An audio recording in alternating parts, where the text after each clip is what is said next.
Here we go. Begin broadcast. So he's flexing. He was flexing on me, so I decided we're just gonna go live right now. So this is gonna get interesting. Strife about to get day drunk, apparently.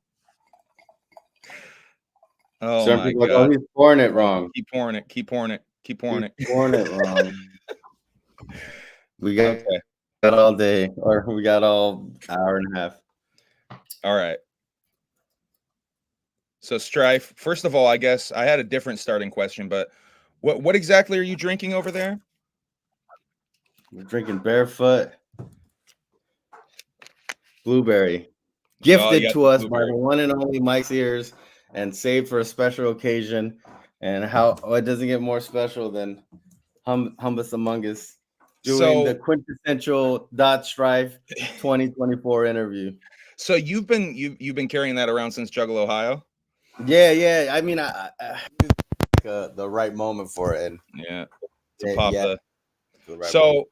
I usually start with a couple of really light questions, but I figured we'd really get down and dirty and deep into it right off the bat. Strife, why are you so damn mad? Why am I mad, bro? I'm just kidding. I'm kidding. Okay, cool, man. I'm not mad about this week. I'm just that was like literally my I'm gonna prank Strife question. But for real, let's do the real questions though. Cartoon Network or Nickelodeon?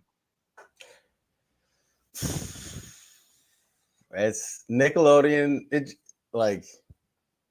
Nickelodeon is just better. Like they just have Hey Arnold, Rugrats, the fucking. As much as I don't love it, Doug was pretty big. Like really? All of the big ones. Wait. You don't like Doug? No. Wow, that's kind of surprising to me. I would have figured you were a big Doug guy. Doug is a douchebag. I'll say it like this. Okay, so like in literature, if you want to like determine how important your main character is, you have to like ask yourself what happens if the main character doesn't exist, right? So if Luke Skywalker doesn't exist, a bunch of bad shit happens to the galaxy, right? Yeah. So if Arnold isn't around, then Mr. Wynn never gets to meet his daughter, or Harold still thinks that he's fat, or Helga Stoop Boy never leaves the stoop. Stoop Boy never leaves the fucking stoop, right? Exactly. And so like the worst thing that can happen to Arnold is something bad happens to the people that I love, right? That's the worst thing that can happen to Arnold. If you watch Doug, the worst thing that happens to Doug is Doug isn't popular or someone doesn't like Doug. That's the worst thing that ever happens in Doug. It's all about fucking Doug. And you kind of watch it back and you're like, oh, this kid is just like a rich kid who like moves in. Yeah, he only cares about himself. You know what I mean? So that's an interesting point, man. And not that he only cares about himself, but it's really centered around Doug. Like all of them are just like, oh, today this shitty thing happened to me. You know what I mean? It's never like, oh, dude, Stoop Kid is dealing with trauma, and maybe we should, not make fun of him. I don't know. Hey Arnold really is a show about trauma. If you dig deeper and deeper into that show, like almost every character in the show has some sort of trauma that they're dealing with on some level, like in reality or something. It's a show. That's why I think it's like starkly better than Doug. And so I guess like if you think about like all the fucking classics, most of them were on Nick. And then like the thing with Cartoon Network is it's got Dexter's Lab and it's got these other ones, but like Cartoon Network's era when it was better than Nickelodeon, it was way better than Nickelodeon. You know what I mean? Like Adventure Time, Chowder, Foster's, all that. But like at that point, I was like, I wasn't, young enough for being the target demographic of that. So like, I don't know. That's why I say Nickelodeon. Do you remember? Because I literally remember the first wrestling match I watched as a kid. I don't remember who was wrestling. Do you remember watching your first wrestling match as a kid? I remember watching my first like wrestler thinking I want to be that person was Octagon in Lucha Libre. So like when I was like young, I loved like Saturday Morning, Lucha Libre, and Octagon. You know, Pentagon, Yeah. Penta Zero Miedo. Hmm. So Pentagon is an offshoot of, you know, like Penta, the original Pentagon, and Pentagon was an offshoot of Octagon. You know what I mean? And he Okay. was like another ninja type luchador. So I always thought it was super cool. And yeah, that was like the first wrestling match, but like I fell in love with American wrestling when I like watched The Rock and shit. So I just remember there was one day, you know, we had cable for a little bit of time at this point, and my brother comes home, and I was like so excited to like watch some Cartoon Network or some shit, and my brother's like, "No, we're watching this," and it was Raw is War, and I'm like, you know, kind of blown away by the duh, duh, duh, duh, duh, in your face, you know, the Yeah. fucking old school Raw intro. And I remember being like, obviously, when you're what, like 9, 10 years old and you're watching Attitude Era wrestling, it's like made for you. So yeah. Did you watch WCW back then? No, no. I just, it was like easy for me to not care about WCW because like first American wrestling that we really were watching was Attitude Era, like, Yeah. and then so like I had like, this was like corporate rock, the beginning of corporate Yeah, rock, dude. and Stone Cold, and like all of that. Like you don't fucking need shitty WCW because at that, but in my opinion, at that point, WCW wasn't like It killing was it. it was dipping pretty hard It at was that point, dipping, dog. yeah, Yeah, if we're talking the corporate area, the corporation and all that stuff, yeah, that was the point where I wasn't even watching WCW. It had gotten right. so bad. So I had Um, missed it then. I definitely feel like I had missed it and shit. You know what I mean? do you remember the first time someone said to you the F word when it came to pro wrestling? Fake.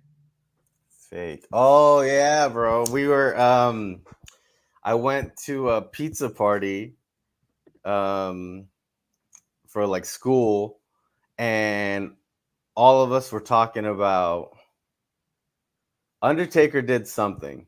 And I do think it was either when Undertaker like crucified like either Stone Cold or Steph. No, it's Stone Cold. Yeah. He got Stone Cold, which was hard as fuck.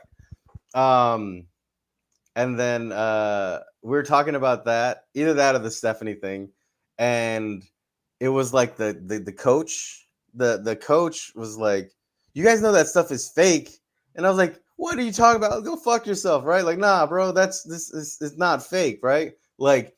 And I remember walking home and being like, "Yeah, that guy's an idiot," not like being like, "Oh shit, this is like." This might be fake. I remember walking home and be like, "Oh, this guy's a knucklehead." It didn't. It took me some time. You know what I mean? My first wrestling match that I remember watching that I was talking about, I don't remember who it was. It was some big, like probably some WCW really shitty shit. Yeah. But that very first match, I remember being so into it and telling my dad, like, yo, like, have, have you, because he never watched wrestling. So I was like, yo, what, like, look at this. And he's like, oh, that shit's fake. Very first match, dog. And I That's a think bummer. that illustrates a lot about me and my family's relationship. Like, Right. Right. and also the trust issues I have with my family, because I think I Right. was at that time like, nah, he's lying to me. He's Right. lying, he's full of it. And so like, You needed something from this person that you love, and they didn't give you the thing that you were hoping yeah, for.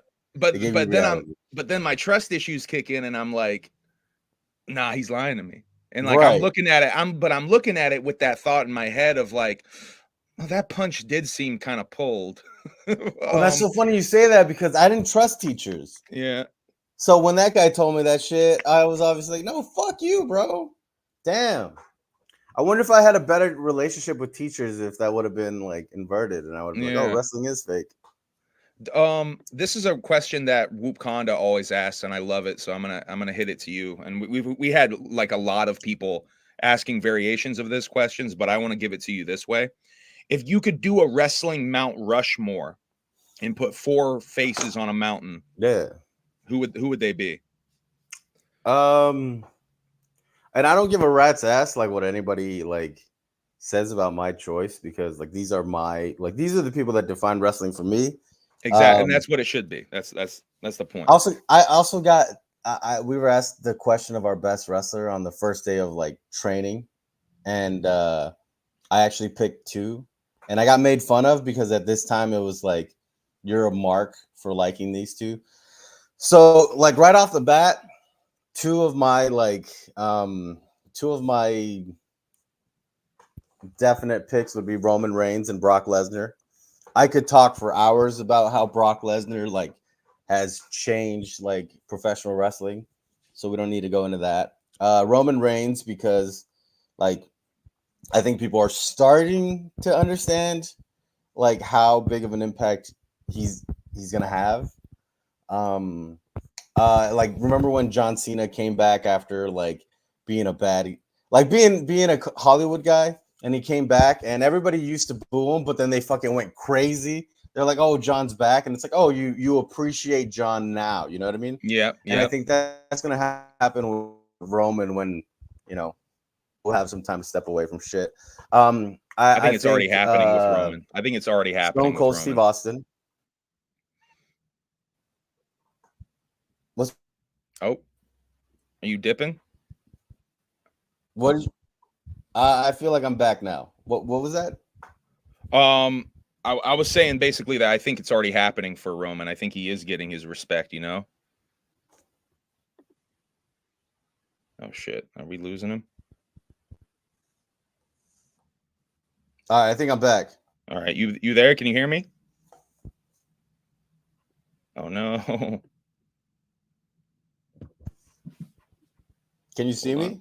I can see you. I think it's frozen though. Yo, I'm gonna get off and I'm gonna be right back on. All right. Okay. Yeah.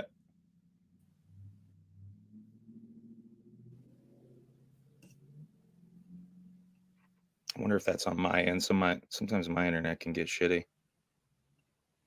Can you hear me? He's still there. Am I coming through okay, people in the chat?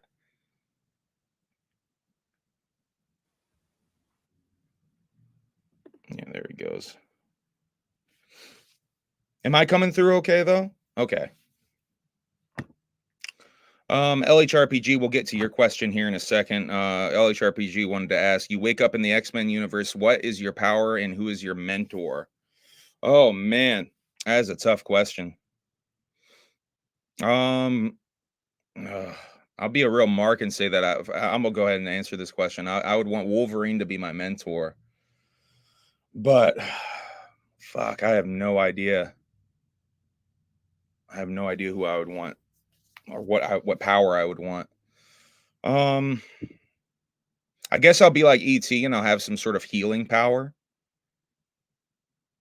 Could I get the power to heal people, like touch people and heal them like ET? There he is. He's back. Hell yeah, the little stinker's back. We got Brock Lesnar, we got Roman Reigns, we got Stone Cold Steve Austin, and then we got Ric Flair. Ric Flair, the GOAT, because like as much as I love the new generation, you have to like respect the older generation. I don't fuck with Hulk Hogan on that level, and Dusty Rhodes was great, but I just think that Ric Flair was just a better pick for me. You know what I mean? I think mine would piss some people off. Mine would be Foley, Austin, Violent J, and Andy Kaufman. Oh, Kaufman is a good one too, bro. Yeah, that would be mine. I think mine changed though. I think I used to put Jericho. I've been doing a lot of thinking about this because I could only remember 3 of the names. Right. And I think I used to put Jericho on my shit, but nowadays I'm like, yeah, I feel like for me Jericho doesn't belong on there, so I put Jay in there because I think Jay belongs on there for me. There's certain people that you wish rode off into the sunset. Yeah. And then they don't. And then yeah. How do you feel about Foley saying he's going to come back? I think Foley's a bad dad. I think no one ever talks about that. Ooh, that's a good take. I like that take. I think people want to like forget that this guy's like everybody has like trauma. Everybody has pain, and everyone deals with it a certain way. And Foley wasn't getting drunk and fucking bitches, but he still was dealing it with his way. And I knew wrestlers who were just sensible ass people and would put their body on the line because they were chasing something. And I saw them talking about matches after the match, and like just kind of like in the back of my head being like, oh, this is like you're chasing something. And so like watching was Behind the Mat, the documentary where Yeah, exactly. like he did not have to have his kids front row for that match. He really didn't. And to do that is to put your kids into something and have them face this trauma. Like I think Noelle Foley talks about how she blacks out that moment of her Yeah. life. Like, bro, if any non-wrestling parent would have done that shit, like put their kid through something willingly to where the person talks about it in the future, like, oh yeah, I black out remembering that moment, then you would think they're a bad dad. And so I don't know. I think Foley is just like another one of us wrestlers who is trauma response wrestling. So I don't know. That's just my take, though. I don't know. Do you remember later in the movie when they show him the footage of him getting hit in the head over and over, and then they show like the reaction of the kids to him? Yeah. And he actually calls himself out, and he's like, "Well, maybe I am a bad dad." I think he pulls his own card on that. Yeah. Well, everybody has a shadow, bro, and it's fine. Just be aware of that shit. You know what I mean?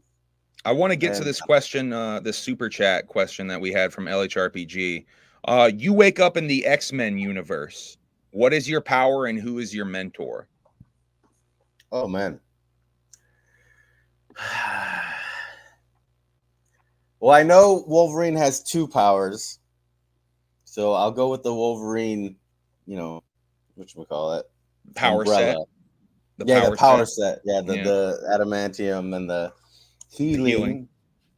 And then mentor wise, I don't know, man. I feel like a healthy Magneto would be a great mentor, but you're not getting no one's getting a healthy Magneto. You know what I mean? Magneto is in my opinion, one of the best comic book heels ever. Yeah. Because he's technically right. You know what I mean? That's what I love about Magneto. And I say this all the time about heels and pro wrestling and just villains in general. Some of the best ones, and I think the best ones, are the ones who are right with what they're saying. Right. They're just going about it the completely wrong way, like the worst way possible. I think that makes for the best kind of heels. I think one of my favorite things in wrestling is a babyface turn. And a really good babyface turn lets you know that this person was doing something right. Because a bad babyface turn, you're like, oh, this guy's turning babyface. And then you think about it, right? But a good babyface turn is you're screaming at your friends and you're tweeting, holy shit, the Shield just saved JR. I remember that was a really good babyface turn because, like, for people who don't know, there's these three wrestlers. They're bad guys for everybody. And Kane is in a suit and he's telling these three wrestlers, hey, I need you to beat up this old guy, right? I'm sorry, it wasn't JR, it was King, Jerry the King Lawler, right? And so on one side of the ring is this dude with the suit. And in the middle of the ring is these three, guys who've been kicking ass for the last, like, however long.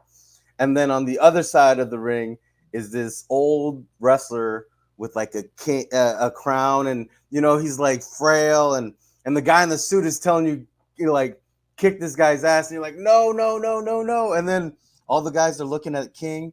And then they turn around and they look at the fucking guy in the suit.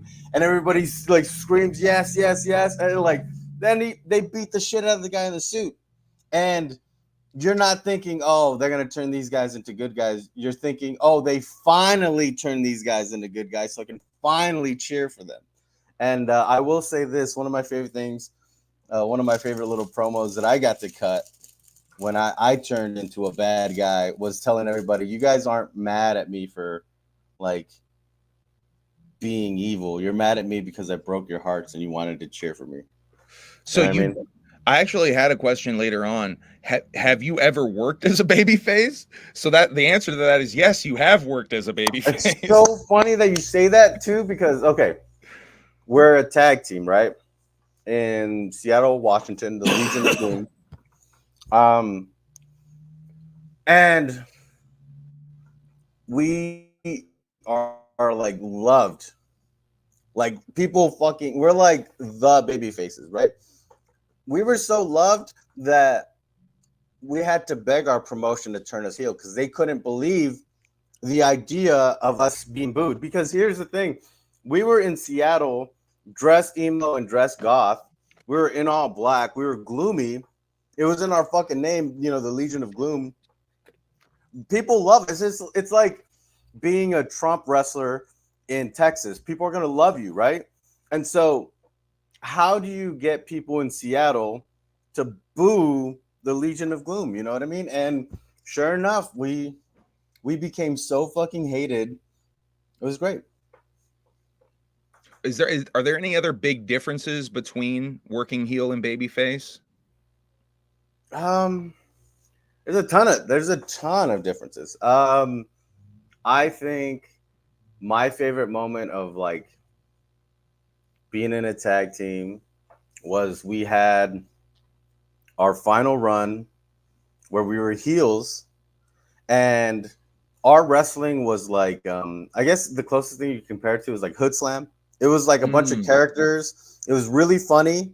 Like it was funny wrestling, right? And so we were the tag champions and we were the Legion of Gloom, and our vibe was the joke stop. It was strife shit. It was like the fun stops here, the happiness stops here, and all we did was just like come out and be like, how can you people be cheering when the world is so fucked up? And you make people feel guilty. You know, you make people feel guilty for having fun. And you know, you bring the vibe down, and so much so that like this fun show, there's like a cloud on the show for 20 minutes, and that 20 minutes is our segment, right? And so when you finally lose, you know, we lost to this team that was so loved, that was so positive and so like the world is a beautiful place. They were like nerds, right? They were like romantic nerds. That was their gimmick. Like one of them was a heartthrob and one of them was a nerd, right? And they were just fun guys, right? And so we're just like beating up on them, right? And then like we hit them with our finisher, right? And everyone's like, oh, fuck it. Fuck these guys. They won. Like, because we'd been champions for like 4 or 5 months at this point, right? And we hit them with our finisher that nobody fucking kicked out of for like months, right?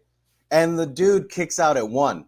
Oh, I remember this. I remember you sharing a clip of this. Yeah, and I remember this. The place goes fucking bananas, and then he like powers up and he beats the shit out of me, and then he strongly hits his finish on me, and then they pin us, and then they win the titles, and the place erupts, not just because of these guys, but because of what me and Dante did for the last 5 months.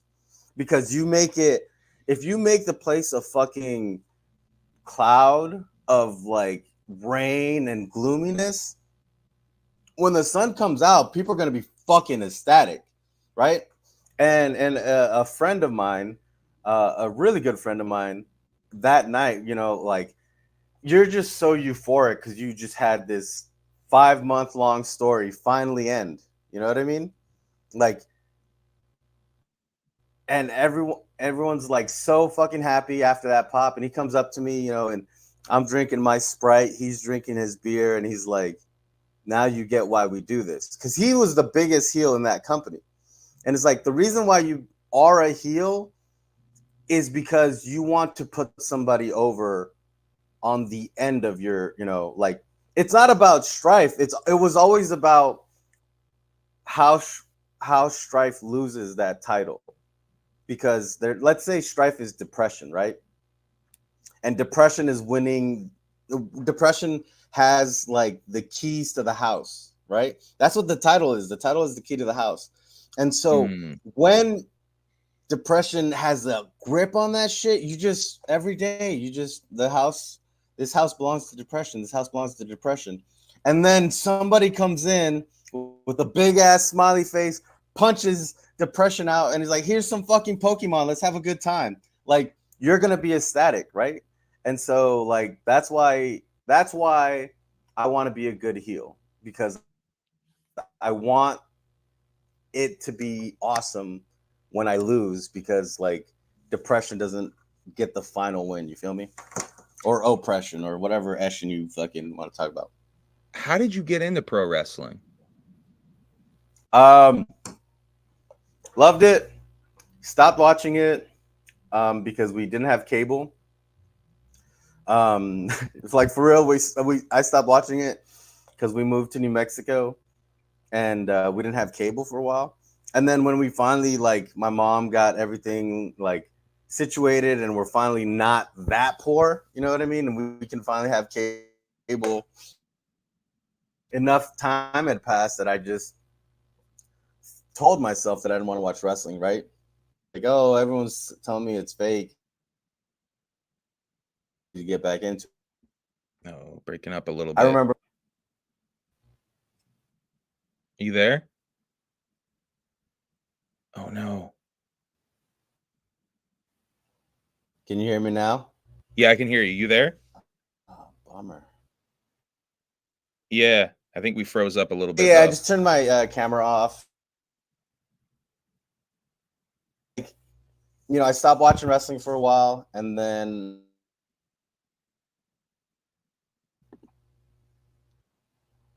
oh shit, it's going in and out, Strizzle. Damn, this is a bummer. Yeah, it is a bummer. We're on a roll here, damn it. You want to try coming in and coming back, coming in and out again? See if that fixes it. All right, I'm back. You're back? Yo. Oh. Oh, I hope we don't have internet issues.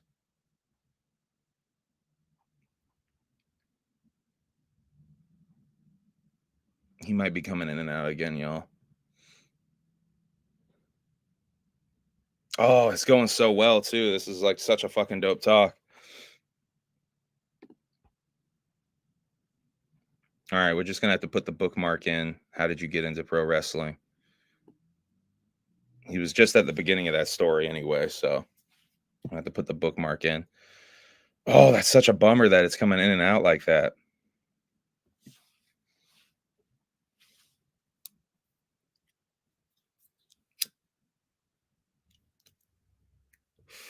Yeah, he just jumped out. Hopefully it comes back in. We might just have to reset it a couple of times. There he is. There he is. Yeah, there he is. All right, so I fast forward to, like, I'm in Seattle, and I was listening to a podcast that talked about, like, somebody going to wrestling, and he was in a band, and everyone, like, made fun of him for it, and he actually replied to them, CM Punk and Undertaker are wrestling at WrestleMania this year, and that's fucking awesome. And if you guys don't understand why that's awesome, you guys are the one that's lame. Go fuck yourselves. Wrestling is cool. And that perspective to me, like, helped me be like, oh, like, wrestling's fucking dope. And, like, I was excited for the CM Punk thing. I was excited when The Rock returned in 2011. Why don't I just fucking get back into it? And then I got back into it in my 20s. And then I listened to a CM Punk interview on somewhere, and I realized it was like Art of Wrestling. Was it Art of Wrestling stuff? Maybe the Colt Cabana shit. Yeah. No. It was before. It was before he left. It was before he left wrestling. Okay. Because so podcasting's a big reason why I got back into the shit too, bro. I started listening to wrestling podcasts, and I was like, you know what? I'm gonna check that shit out. And I got started on comedy podcasts, oddly enough. But yeah, so I listened to him talking about wrestling and realized it was a lot like my time in bands and shit. Yeah. And so I was like, oh, I'll give it a shot. And it, like, and then I started training, and fast forward to all of this. Can you tell me a little bit about the training process, what that was like, and maybe your first match even? I trained in American. I went to Iowa to train with Seth Rollins at Black and Brave Academy.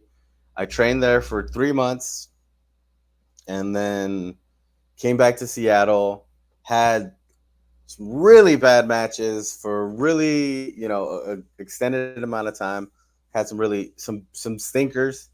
And then when I started wrestling with the Legion of Gloom, like when we formed the Legion of Gloom, that was the first time that I found somebody that I could click with, like wrestling wise, to where like I think one of the biggest things in wrestling was I was always like arguing. I was always arguing my point. Like people wouldn't, for some reason, motherfuckers wouldn't just like trust me and shit. And so like I would be like, hey, it would probably be better if we did this, and it became like a thing, right?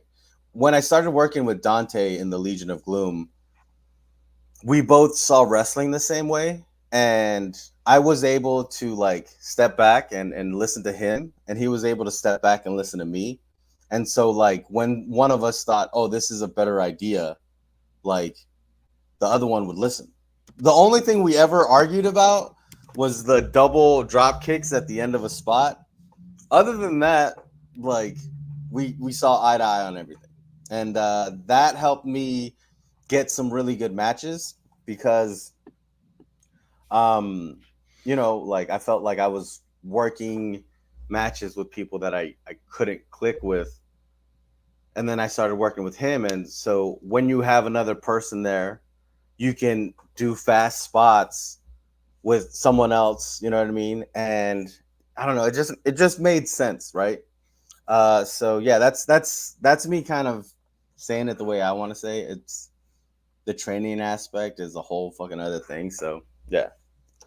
Do you I know you once told me that you worked a GCW show, the GCW show.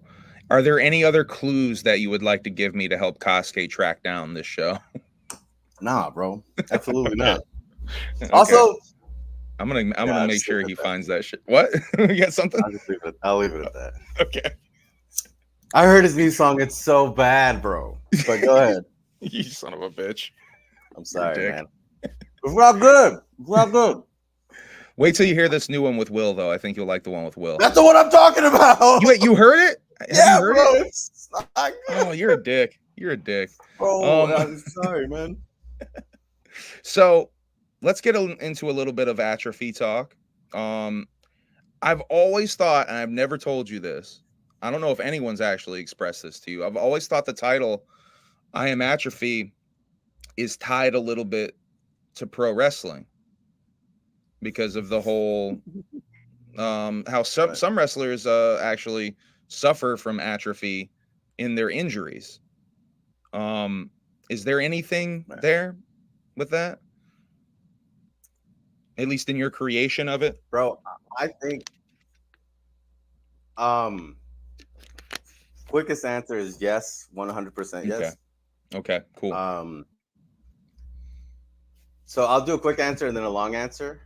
Quick answer is when I took my cast off, I saw how like cartoonishly thin my hand was, or my arm. My forearm was tiny, and like that was just like a visual that stuck with me. But then like when I fell into my pit of depression, I just remember like laying in bed, and I've said this before, I'll say it so many times, but just like laying in bed and punching the shit out of my pillow and screaming into like bed sheets and just being like, why can't I shake this? Why can't I like get out of this?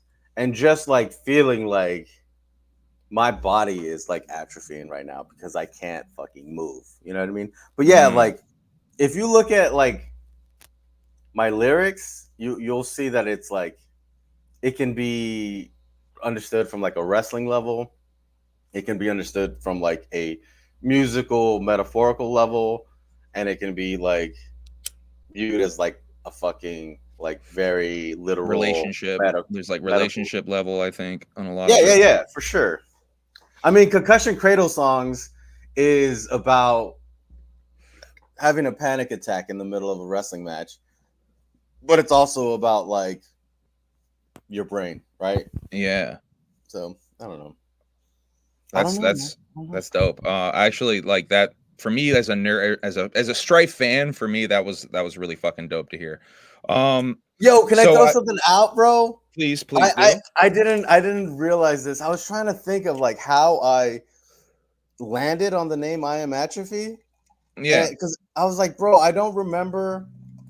Okay, so when Gully came out, Darby was like, hey, um, for my artwork, I'm gonna do, you know, all the Gully stuff on the back, but on the inside of it, I'm gonna have a Devereaux slip and I'm gonna have a Strife slip.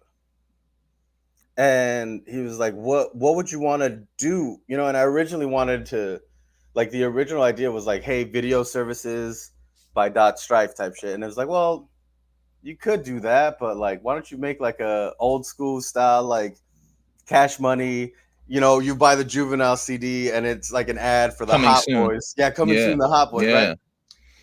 And Because it's actually behind the disc. If you pull the gully disc off yes, right behind it, that's where it's at. I knew because in Atrophy in that era, I was doing a lot of black, white, and pink. Mm-hmm. I knew that the next era, all I knew about it was like it was gonna be baby blue. I knew that, like, I knew it was gonna be Tiffany blue. That's all I fucking knew. And so I used an old picture from a music video that had baby blue in the background, and it's not even atrophy blue. It's just like a cool blue, right? And then I had I had this idea in my head because I had these three beats that were gonna be my next album, but I didn't know what the album like I had an idea for what the album was going to be. I even had like a name for it. I don't remember what it was, but in my head I was like, well, what if I make all these songs cuz I all of my songs are three words. So I was like, what if I make all of my songs like I am regret. I am I I am paranoia.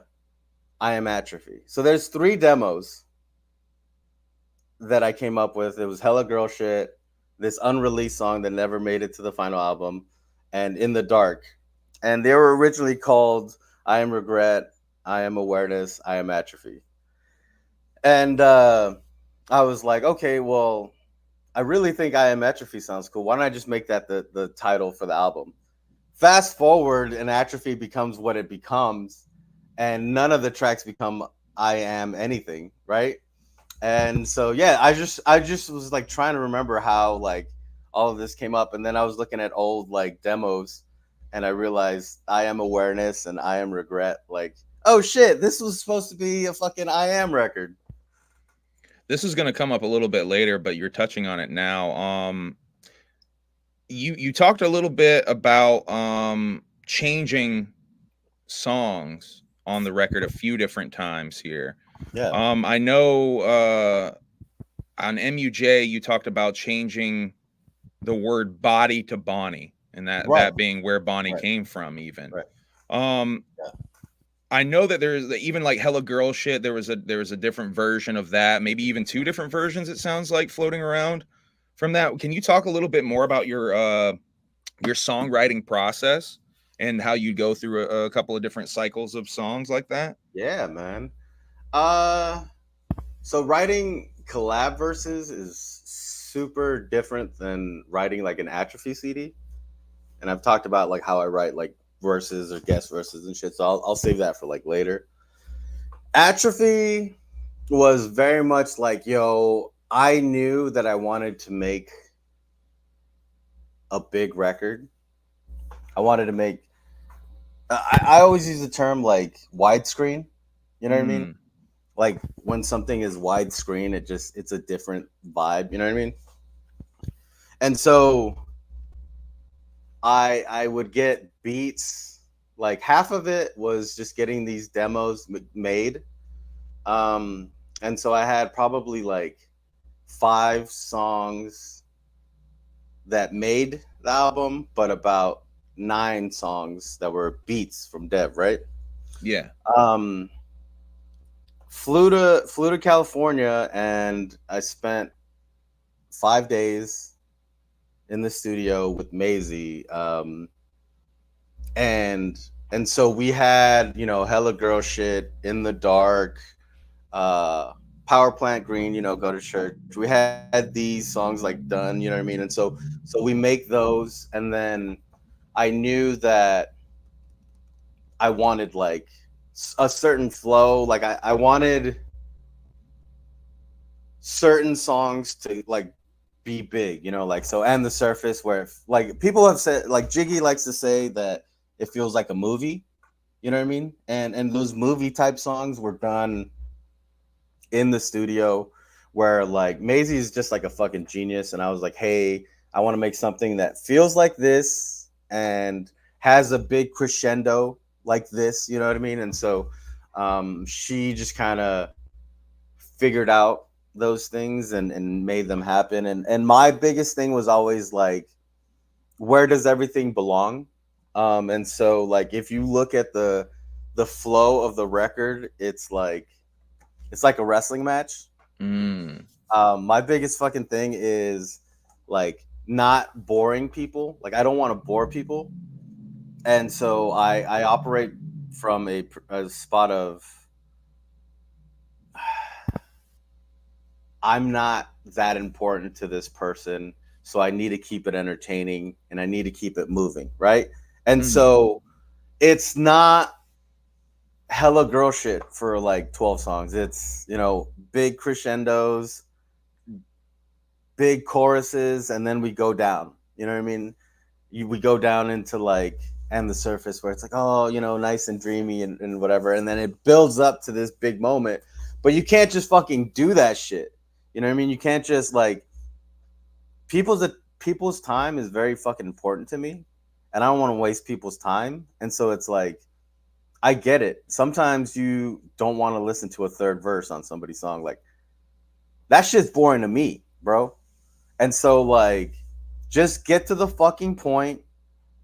So when you have a long point to make, people can trust you. You know what I mean? And that's why Atrophy, like a lot of the songs are fairly short. Yeah, 2 minutes, maybe 3. I mean, 3 minutes is feeling like pushing it for an Atrophy song. Right. And Whole that's the project reason is for that. 38 minutes. Exactly. And the reason for that is the times when I go to 5 minutes or 6 minutes, I really stay there. You know what I mean? And it's because I want to stay there. But I can't expect you to care for a bunch of 5-minute songs. And so on those 2-minute songs, I'm gonna subconsciously make you realize, oh, I can trust Strife. In these 3-minute songs, 2-minute songs, I can trust them because this shit is dope. So maybe I wouldn't listen to a 6-minute song regularly, but because I can trust this person, I will listen for these 6 minutes because I know the next song is just going to be 2 minutes and I'm fine. Does that make sense? Like, Yeah.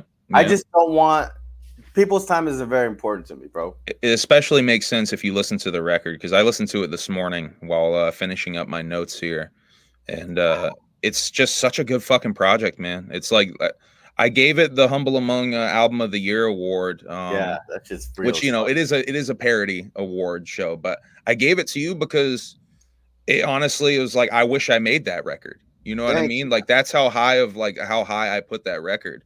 You said on MUJ as well that you wanted to make a tribute to emo the way that Darby's Gully was a tribute to horrorcore, because Darby told you that this is just, I'm trying to make a horrorcore tribute record to the shit that I used to listen to.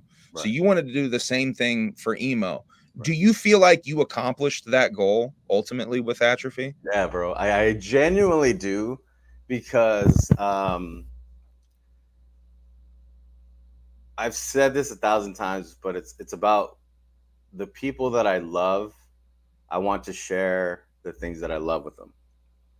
And I love juggalos. And from like 2004 to like 2000 6, there was just these records that were dropping that were just, for me, it's just like one after another of just like perfect records. And it was um ideas in those records that like stuck with me. Like the lowercase font thing was very big in these records, and it said something to me, right? And so I'm just saying that to the people that I love now. Or the a lot of times when people say like this is cinematic, what they're saying is this is like a narrative, right? And it's told a certain way. And um that was from the music. And my favorite thing about these records that came out at this time was, if you listen to it from beginning to end, when that last note plays, you feel cathartic. You feel like, wow, you know what I mean? Like it's like finishing a good movie. And so when you go through it for the long haul, you know what I mean, not just shuffling songs, when you listen to an album from beginning to end and they took you on a journey, whether it was like my girlfriend broke up with me, or this is a concept album of like somebody who did something, right? Blah blah blah blah blah.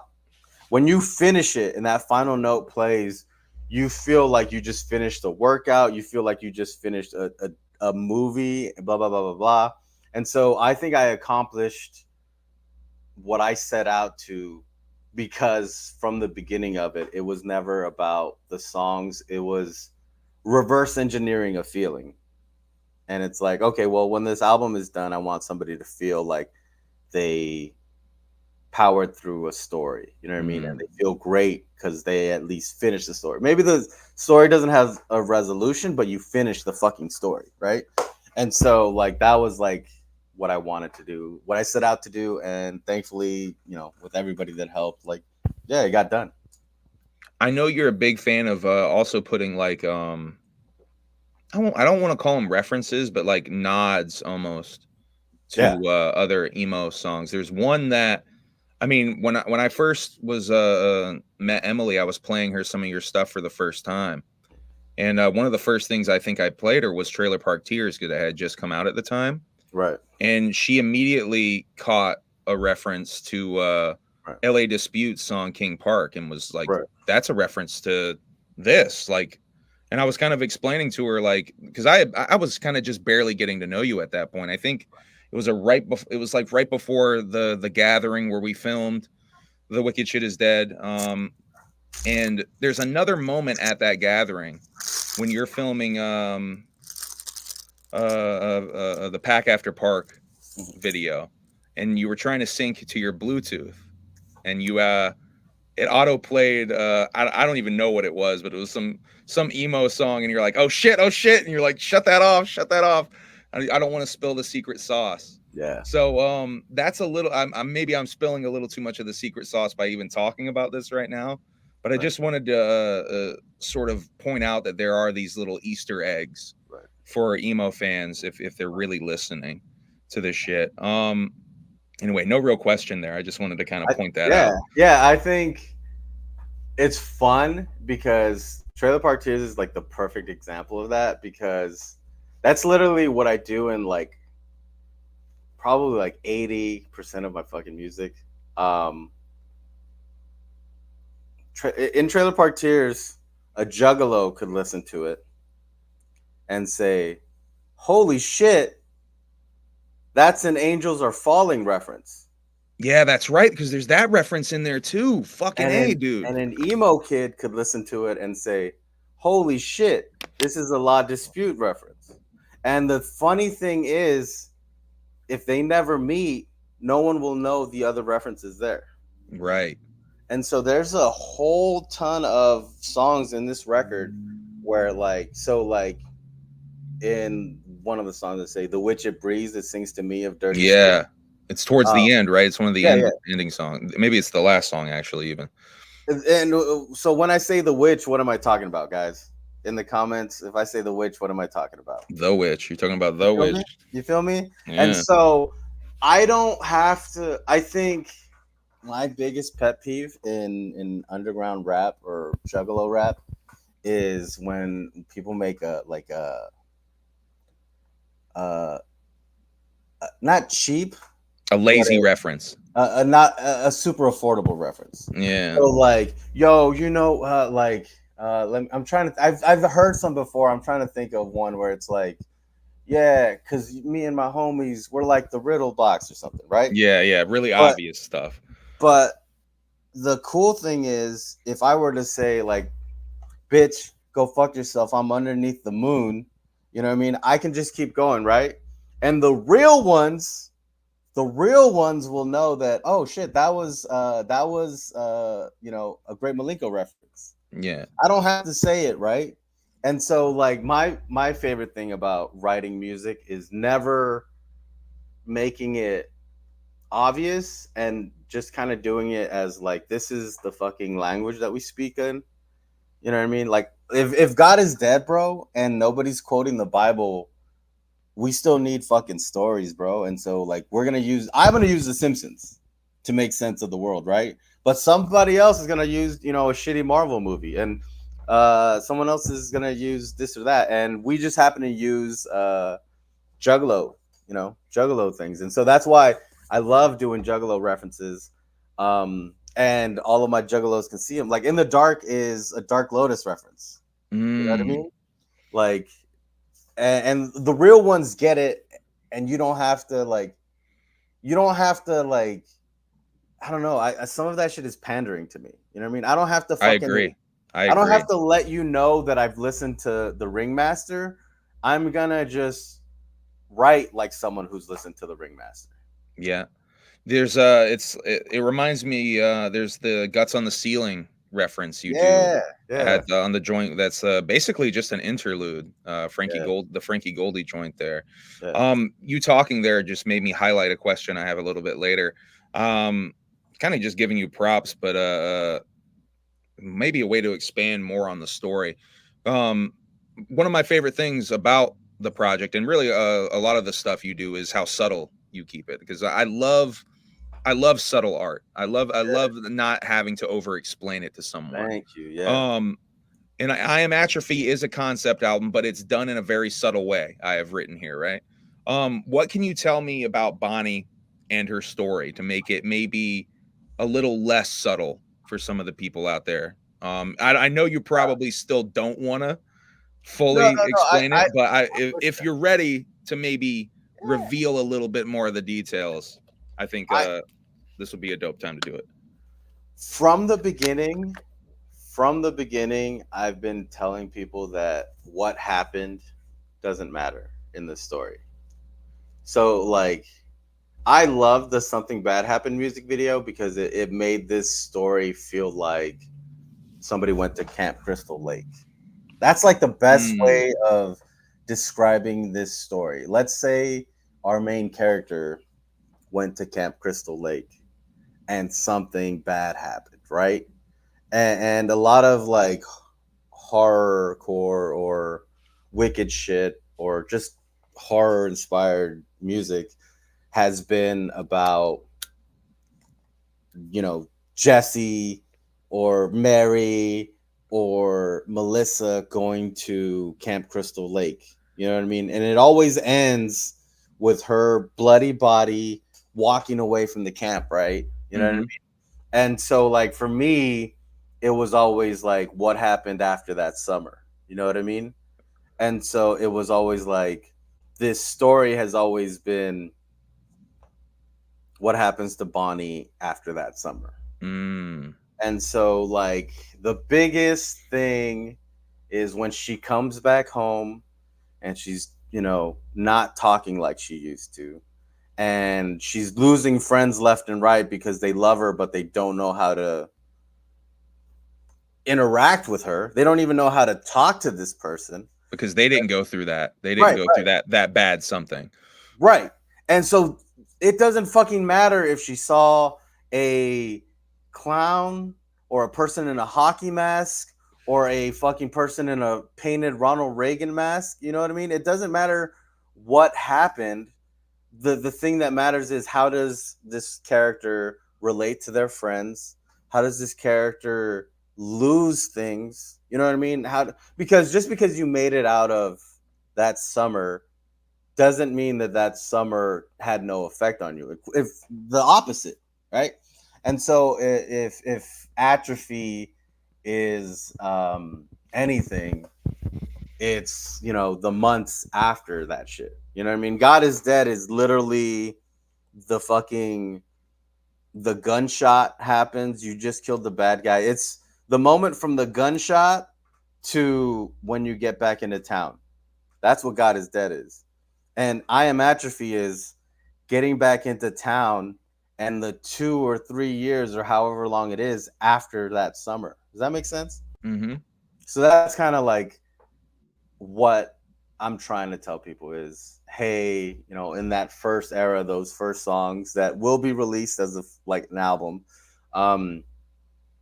that's that little era, but Atrophy is the time after. You know what I mean? So let's see here. I've got a couple of different ways I could go with this now. Also, if you guys aren't bored, please leave a fucking comment. Trade Voorhees. Yeah, Trade Voorhees. I love Trade Voorhees, bro. Trade Voorhees is the fucking man, bro. I got a song coming out with him where he made the beat. Shit's so good. I can't wait for you guys to hear it. Good God. Yeah, shouts out Trade Voorhees. He's done a bunch of Shaggy's production and shit. Dude, I love that. He kills that Waking Up album. God damn. Why? It's so cool. Marking out. Check him out on Twitch, bro. That's the homie. Yeah, he does Twitch streams, right? Where he makes beats and shit. If I remember it's so correctly. Fun to watch, bro, because it's just an hour. He doesn't. He's the fucking genius when it comes to that shit. He's just like 9 to 10. I'm gonna make these dope ass beats. I'm gonna talk about some shit. I'm gonna be quirky. I'm gonna be a handsome white devil. It's gonna be great. And then he leaves. It's great. Oh, there's so many different places I could go with this, Strife. Let's go a little bit back in time though. When did you first start getting into making music? And do you remember your first song? We'll go and package these two together. You know how? What do you know about Danny Kaye, bro? Oh, I know quite a bit actually. That's the legendary Detroit rapper there. Yeah. Can you give the people watching? Yeah, it has the white devil. Can you give people watching just like the 30-second spiel on Danny Kaye? So Danny Kaye is technically a hip hop pioneer from Detroit. He's one of the first rappers, probably in the Midwest. Definitely one of the first white rapper in the Midwest. He's technically horrible to a lot of you that would listen to it, but for people more on that. But people like, but I love that kind of shit. It's like, it's so bad it's good type beat from, fuck, I'm trying to think of some of his song names. I can't think of any off the top, but he's played The Gathering of the Juggalos. Eminem has given him props before. Kid Rock has given him props before. ICP, love the dude. I think. Okay, can you tell him a little bit? Give me like 3 sentences on the terrible nature of it. Oh. I don't know. He's very white. It's very white sounding. It's bad, right? It's bad, right? It's bad, but for me, it's so bad. It's good because I love shit like that. I love that kind of shit. To me, it's like Cluner. You could compare it to like Cluner or something, but Cluner knows what he's doing. Right. Danny is like not self-aware. He's legit trying. Like that's it. That's him going in. You know what I mean? So when I started doing music, I went to this punk venue with a really close friend of mine. We got matching tattoos. That's how close this person was to me in my life, right? We go to this show. It's like a day-long festival, and every punk band's playing, and Roswell, New Mexico was just making weird music, right? People made weird music in Roswell. And this person comes up and he just has his laptop and he proceeds to just play shitty music from his laptop, and he's making noise with his mouth and blah, blah, blah, blah, blah. And I remember looking at Sarah and being like, this is terrible. The stuff I make at home is better than this. And then I look at her again 5 minutes later. I'm like, I could do better than this. Bro, that was a terrible way to fucking start because my shit was not good, bro. And so I proceed to start playing shows, doing this weird, and I jokingly call it Danny K Core because it was just not good. It was I had this amazing synthesizer because I've always loved synthesizers. So it was like programmed synths over GarageBand drums, and it was just bad. It was just bad. Man. But what were you called? Do you remember what you were called back then? Go fuck yourself. Go fuck yourself, bro. So I was making music. You guys are all the fucking same, bro. You guys are all the fucking feds, bro. I hate that shit. Also, well, we're gonna ask about your government name later. If I say, let me just fucking say this, and he knows I'm talking to him. If I say I don't like people knowing my government name, that's me saying I consent to a certain way of people referring to me. If you comment, oh, you can find his government way this way, you're snitching. No, not just that, but like because consent is so fucking important to you. Let's talk. This is a consent issue. Yeah. I'm not consenting to you saying that shit, and you're fucking saying it, bro. Hey, I don't know your government name. No, I'm talking to someone in the comments. You know who I'm talking about. But is it Xander? Is your first name Xander? That's a wrestling thing. Okay, so what we were talking about? I don't even know. Shit, where were we? Fuck. Completely derailed me. Shit. So we're talking about your synth, your Danny K Core. So I was playing shows, and I remember the first time I played, it was like a room of like 15 people, and you can just see the people slowly walking. But the thing was, you saw them walking after like 15 seconds or like after the first chorus. You see them when they decide, Umo. Yo, shouts out Umo in the chat too. God. You see them decide, oh, this sucks. You see when they decide, I'm not going to stay for this. And so for months, bro, for fucking months, I would watch people. I remember the biggest moment for me, for like the big milestone for me was no one walked out on my set. The first fucking big thing was nobody walked out. That's how bad I was. Yeah. So like when I tell people like you have to fail to like get somewhere, when people say Strife has a good stage show, I don't argue it at all because I think I have the best stage show in our fucking scene, bro. Like I'm sorry, but I just feel like I do, right? And I'm not saying that because like I'm so fucking arrogant. I'm saying that because when this shit started, bro, I couldn't fucking throw money at people for them to stay for more than one song, bro. I had to fail, and I had to realize, like, oh, I have to entertain these fucking people, right? So, like, that's how I started, was like really bad. Like my shit sucked. It sucked so hard, bro. I relate with a lot of what you just said, bro. I relate with a lot of what having people walk out on your set is the worst feeling, bro. Dog, I came up playing with these punk bands. I came up playing with these punk bands and shit. And like, I mean, my shit was just objectively horrible. Like it was just horrible. So I can't even imagine what some of these punk and hardcore bands must have thought of my ass. Like looking back now, bro, I'll still listen to some young Strife shit, and I'll be like, that sucked. You know what I mean? Like, bro, yeah. I mean, listening to shit that I put out just last year, and I'm like, fuck, what was I doing? But yeah, that's what's crazy about art, though, bro. Is like, it's such a changing thing. Like as you grow as a person, like so does your tastes change. Like so, shit that you even made like just recently. I mean, that's why like I make stuff and I sit on it a lot of times. Is because I'm like, I want to make sure that like when I go back to this in a month, I'm still feeling it. Like. Anyway, let me keep going in this right there. Oh, let's keep going back in time. That's what I wanted to do. On MUJ, you talked a little bit about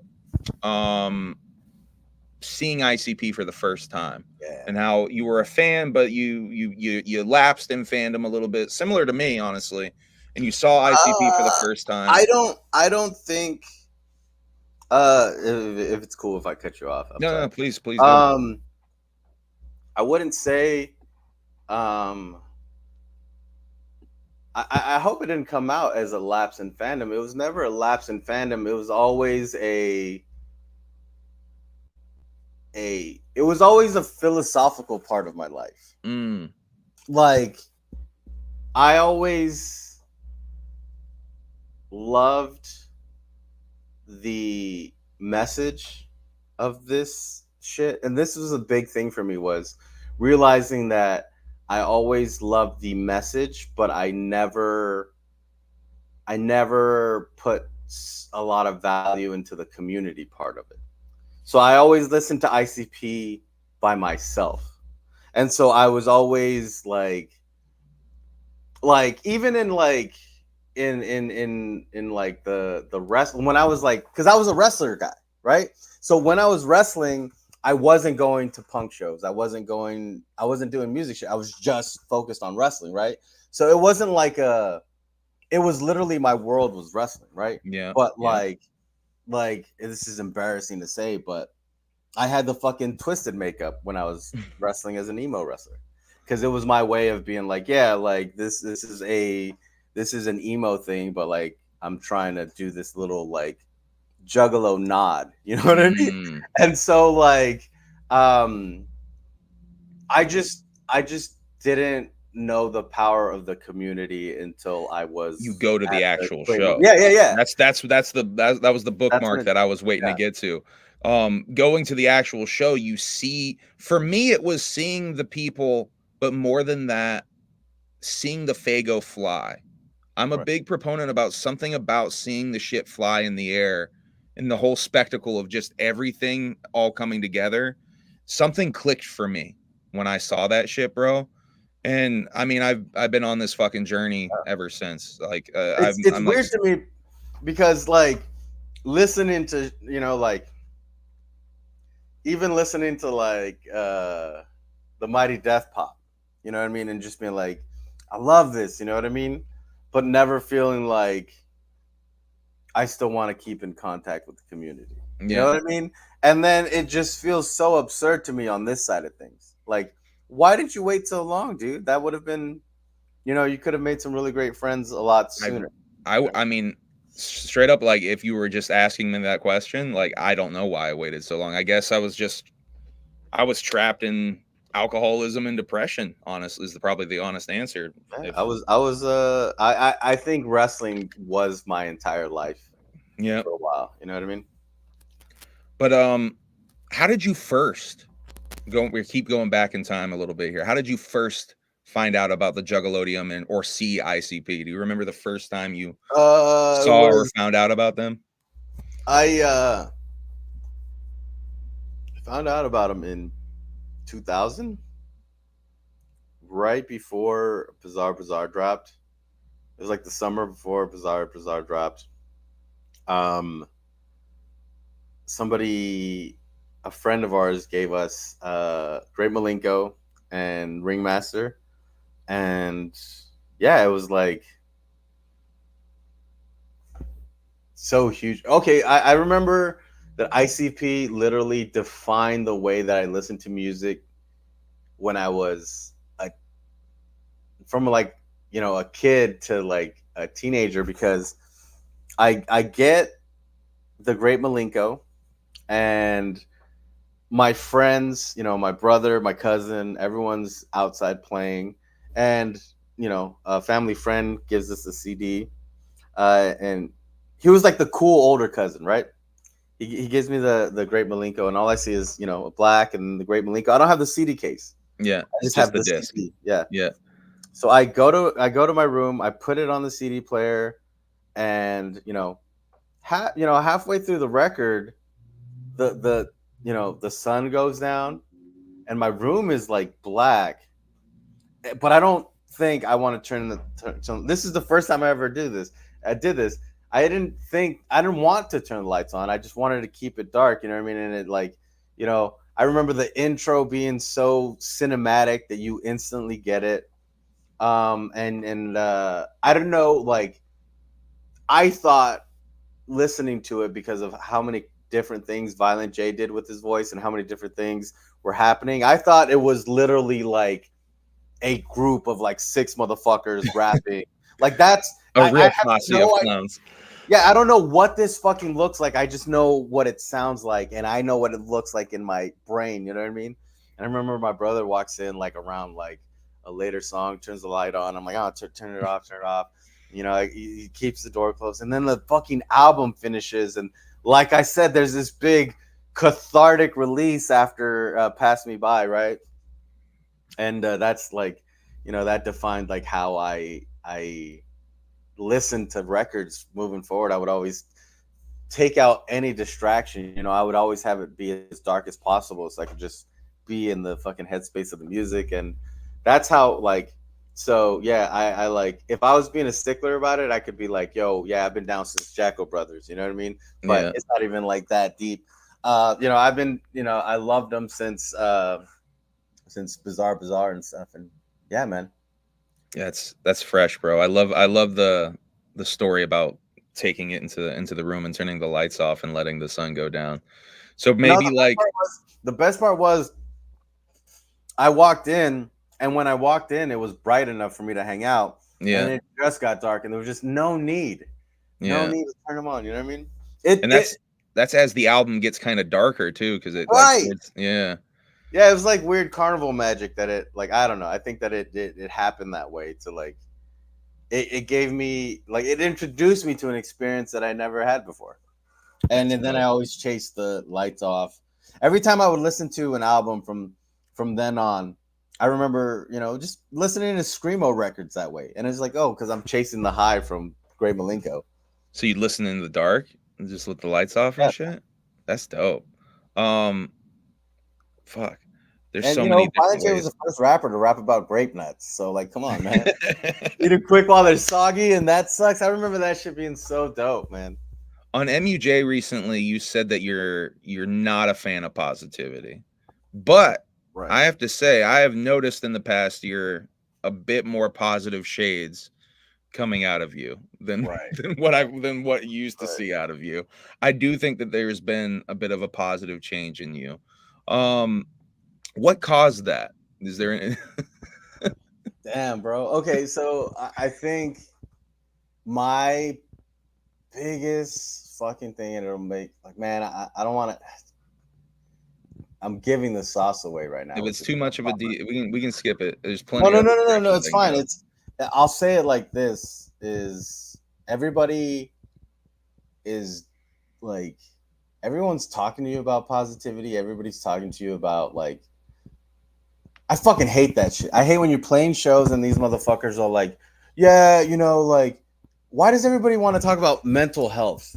Like, that shit's so fucking whack to me, bro. Like, all these motherfuckers like, yeah, you know, sometimes I get caught up and my mental health gets to me. Like, bro, shut the fuck up, bro. Like, nobody gives a fuck about therapy. Nobody, like, that shit's so fucking whack to me, right? I hate that term because it's such a blanket statement. You know what I mean? Like, it's just like, and I don't know. It's just such an excuse. Like, just letting motherfuckers know that, like, hey, I'm like, I care about things, bro. I don't give a fuck, bro. Like, if you're gonna message me and tell me your fucking problems, like, bro, like, I'm gonna leave you on red, dog. Like, I don't give a fuck. I'm not your fucking therapist. I'm a fucking rapper who raps about my fucking trauma because I don't have this shit figured out either, right? So really, what I think I hate about the positivity shit is it's denial. I don't like denial. I don't like when motherfuckers are, my best friend just died, but it's fine. We're going to stay positive. No, bro. The person that you would text in the morning and you would text like a picture of the shit that you took because you thought it was funny, because you don't talk about your emotions. You don't fucking, I send pictures of my poop to my friends because, like, I that's how I laugh, right? And then that person dies. Oh, but it's fine. We got to stay positive. Like, I'm a firm believer that you need to let this shit kill you. You need to let this shit destroy you, because if you don't let this shit destroy you, bro, it's just going to stay back here. It's just gonna stay like right back here, and you're gonna be holding it in, and you're gonna tell people, yeah, bro, it's all about love, bro. It's all about no, whatever happened didn't shake me, bro. I would much rather let Camp Crystal Lake destroy me for 2 years than to pretend it's not destroying me and have it sit back here in my neck and kill me for the rest of my life, dude. And so I say I'm not about positivity, bro. I'm about perseverance. Yeah, that's in my notes actually. You But said like, on MUJ that you're a fan of perseverance and getting bro, through that. yo, you can't get through this shit if you pretend like it didn't destroy you, dog. If the person that you cared about the most died and you have no explanation for that, don't fucking tell me that it's all about love, bro. Fucking be depressed about that shit. Because I don't know how you feel. I'm not gonna know how you feel until you know how you feel, dog. And the biggest thing for me, bro, is a friend of mine in wrestling told me purge, purge, purge, purge, purge. And it is the best thing that I could do is if I'm feeling something, I'm gonna let myself feel it. I'm gonna let that thing kill me, and I'm gonna let it go through its process. So hopefully, my fucking theory is that if I let it run its course, it'll be done at some point. And I think that actually is like the more healthy way of going about things. Yeah, bro. I don't, because if you keep pushing it back, like you said, you're just gonna keep carrying it with you. Yeah, you're just gonna keep carrying it. Yeah, man. I think that's the positivity that people have been seeing is I was fucking furious. I was mad about everything that happened. I was like disillusioned by everything that happened. And I'm not gonna come back and be like, yeah, like people can be trusted. No, like I'm gonna come out of this thing and trust people less. And I'm gonna like have these band-aids on me from the scars, or I'm gonna have these scars, right? But I'm gonna keep walking, right? You know what I mean? And I'm just not gonna. I just don't like to pretend that shit isn't happening, and I think a lot of positivity is just denial in disguise. You feel me? So on that note, what do you have to say about shitty horrorcore rappers in the scene? Honestly, bro, I think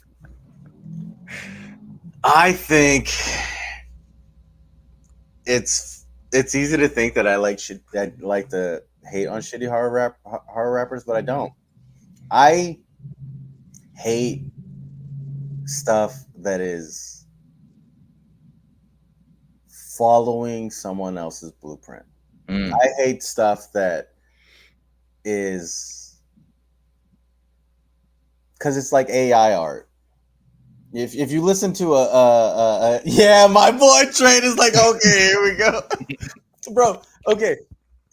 Listen to AI Drake songs. It's a loaded question. It really is. If you listen to a Drake song, and if you know Drake, you can be like, yo, this shit is hard. And if you know Drake well enough, you can listen to an AI Drake song and be like, this isn't Drake. But an untrained ear is gonna be like, oh, this is Drake. You know what I mean? Yeah. But if you know Drake enough, like, oh, he comes from a certain background and he sees the world a certain way, and that's why he writes the way that he writes. You know what I mean? And so AI looks at something and it thinks, oh, it's this, and so it replicates that. And so shitty horrorcore is literally just looking at someone who's doing it better and thinking, oh, it's this. Yeah. It looks at ICP and it thinks, oh, makeup and murder. That's all they do. So we just do that, right? In actuality, there's lore. Yeah. There's, heart. There's subtlety, morals behind the shit. References. There's morals. Fucking White Humble Among loves to talk about ICP's morals. Oh, yeah. Talk about morals. But yeah, like there's all these little things, right? And so I think when you see somebody who does shitty horrorcore, you're really just seeing somebody doing somebody else's thing with a formula that they think is the right formula, and they're just missing the fucking point. All the best fucking artists are following their own formula And yeah, I mean, you can look at like all of the successful people in our genre. Give me any name, and I'll be like, yeah, that guy's following his formula. Like, and yeah, I just don't respect anyone who's copying shit. You feel me? 100%, dude. And that was a that was a very loaded question. That was basically just a platform to let him cut a promo, hopefully. Oh, I love that Trade was like, oh, here we go. Yeah, loaded question like That's a like, motherfucker. there's so many people who are thinking that. He was the only one that said it. I love it. Yo, Remy LeBeau, shouts out to Drake, bro. Always gonna shout out Drake. I love the song "The Color Ruby." I've given you a lot of Thank props you, on man. that song, Thank bro. One of the questions that Sal asked that we're getting to some of the fan questions here in a little bit. What's the next direction? That is the next album is called Our Mauve Autumn. Crazy. Yeah, it was gonna It be that, was called that. Okay. but I think Our Mob Autumn is just getting scrapped right now. Which is Okay. a bummer to say. It has some songs that I absolutely loved, but I think it's just, I don't think it's ever gonna see the light of day. So I'm sorry about that. But um The Color Ruby is whatever the next direction. That's gonna be kind of like that. I love that song. I really love that song, man. Um, you also have Monster and Strife go to White Castle. Yo, What can you tell me about that project? I'm well, really curious about that. yeah, man. So we actually, it's funny because we have that one, and then we have two EPs Okay. that are ready to go. Me and Monster, like, that's just my boy. And there was this time that we went to White Castle. It was very formative. Like, I'm not. I know it sounds like I'm just bullshitting right now, but like literally. And so like we just wanted to like, hey, here's some dope ass songs, and then maybe we'll tell you guys the White Castle story. I want to tell you the White Castle story right now, but what's the fucking point of buying the EP if I already tell you the story? So there's a time that him and I went to White Castle, and it was a really great experience. But I will say I get to rap on a Nadas beat, which is That's a dope. dream come true. A dream come true for me. And then there's this song that is like, if I'm growing and I'm getting more positive and I'm like feeling better and like kind of getting over some of the negativity shit, this is the last like fucking hoorah of like negative go fuck yourself strife. And so you're gonna want to hear it. There, I'll say this: the song with the Simpsons sample. You're gonna think fuck. you're gonna think like, yo, this is the dopest Strife song. This is what I want from a Strife. It's literally what everybody wants from a Strife song. It's high energy. I'm screaming and I'm talking shit. It's none of the fucking soft shit. It's just what you want. Heavy, catchy, aggressive, negative. It's gonna be dope. So you guys will. There's no name for that song yet, but when you guys hear it, that's the crowning jewel on Strife and Monster go to White Castle. And then we have an EP mixed or produced entirely by Saw. Oh, hell yeah. Hell yeah. And he just sent me beats and he's like, yo, dude, just talk shit on these. And I'm like, word? And so like it's not, it's like 6 songs where I just talk shit. Hell yeah. Both of those sound fucking dope, man. Shouts out to Jigsaw, shouts out to Monster. I got to hang out with Monster a little bit more at Juggalo, Ohio when we were doing some of He's that the filming. wild boy, bro. He's funny, man. He's really fucking funny. I'm looking forward to that project. What else can you tell me about Vinnie Groon Records? It's Vinegrone. What else can you tell me about Vinegrone Records and your goals with that? I'd rather not. Okay. I think I don't know if I would ever call it Vinegrone Records, but it's cool. It's cool like having people that I love wave that flag. So it's more of a collective than a label. I don't know, bro. I don't like the C word either because You that's don't gay like as fuck, labels at you know what I all. mean? Yeah. I'm in a collective, bro. Go fuck yourself. All right, I will. It's just all friends, right? But I guess I'll say this: it's like it means a whole lot to me when somebody that I feel like is a good friend of mine has that shit. Yeah, yeah, and they just they share that shit. It just means a lot to me, and so I'm sure it'll make more. Okay, ICP understood. Like my favorite thing about ICP is how they didn't have it completely figured out when things were happening. You know what I mean? So like, and I might butcher this to some fucking Juggalo historian, but like it was Inner City Posse, you know what I mean? And it changed to ICP, and there's like discussion about like, you know, how much of this did they have figured out when Carnival of Carnage dropped? You know what I mean? Like, didn't the original Carnival of Carnage not have the after all six will rise, you know, the end of time will consume us all? There's stuff Yeah. that's being figured out as it's They going were on. You know? calling it. They were calling it the Dead Carnival as late as Riddlebox. Thank you. Thank you. And so like I that has empowered me to not have it figured out. You know, like I Am Atrophy when I fucking announced it on a fucking LSP, you know, release. Like I didn't have it figured out, bro. You just kind of go with it. And so like when things become concrete, like I'll let you guys know, bro. But I don't have this shit figured out right now. But like I don't know, man. Seeing people share the fucking scorpion emojis, dope. Like calling my friends, letting them know that like, hey, like you're as much a part of this shit as I am. You know what I mean? Like to the team knows who they are. You know what I mean? And the team is like proud to be a part of the team, and it's cool, and it's like, you know, we'll figure it like we'll figure out the dead carnival, dark carnival thing later. You know what I mean? We'll put a name to it at some point, but right now we're just figuring it out together. And Sal's making dope art, and fucking Monsters just keeping the train going, and Remy's like doing this. We got so many people who you don't see that are doing stuff. It's just dope. You know, you got. I'm not even. You know, whatever. Adrenaline in my TED. Every TED got to go. So Whoa!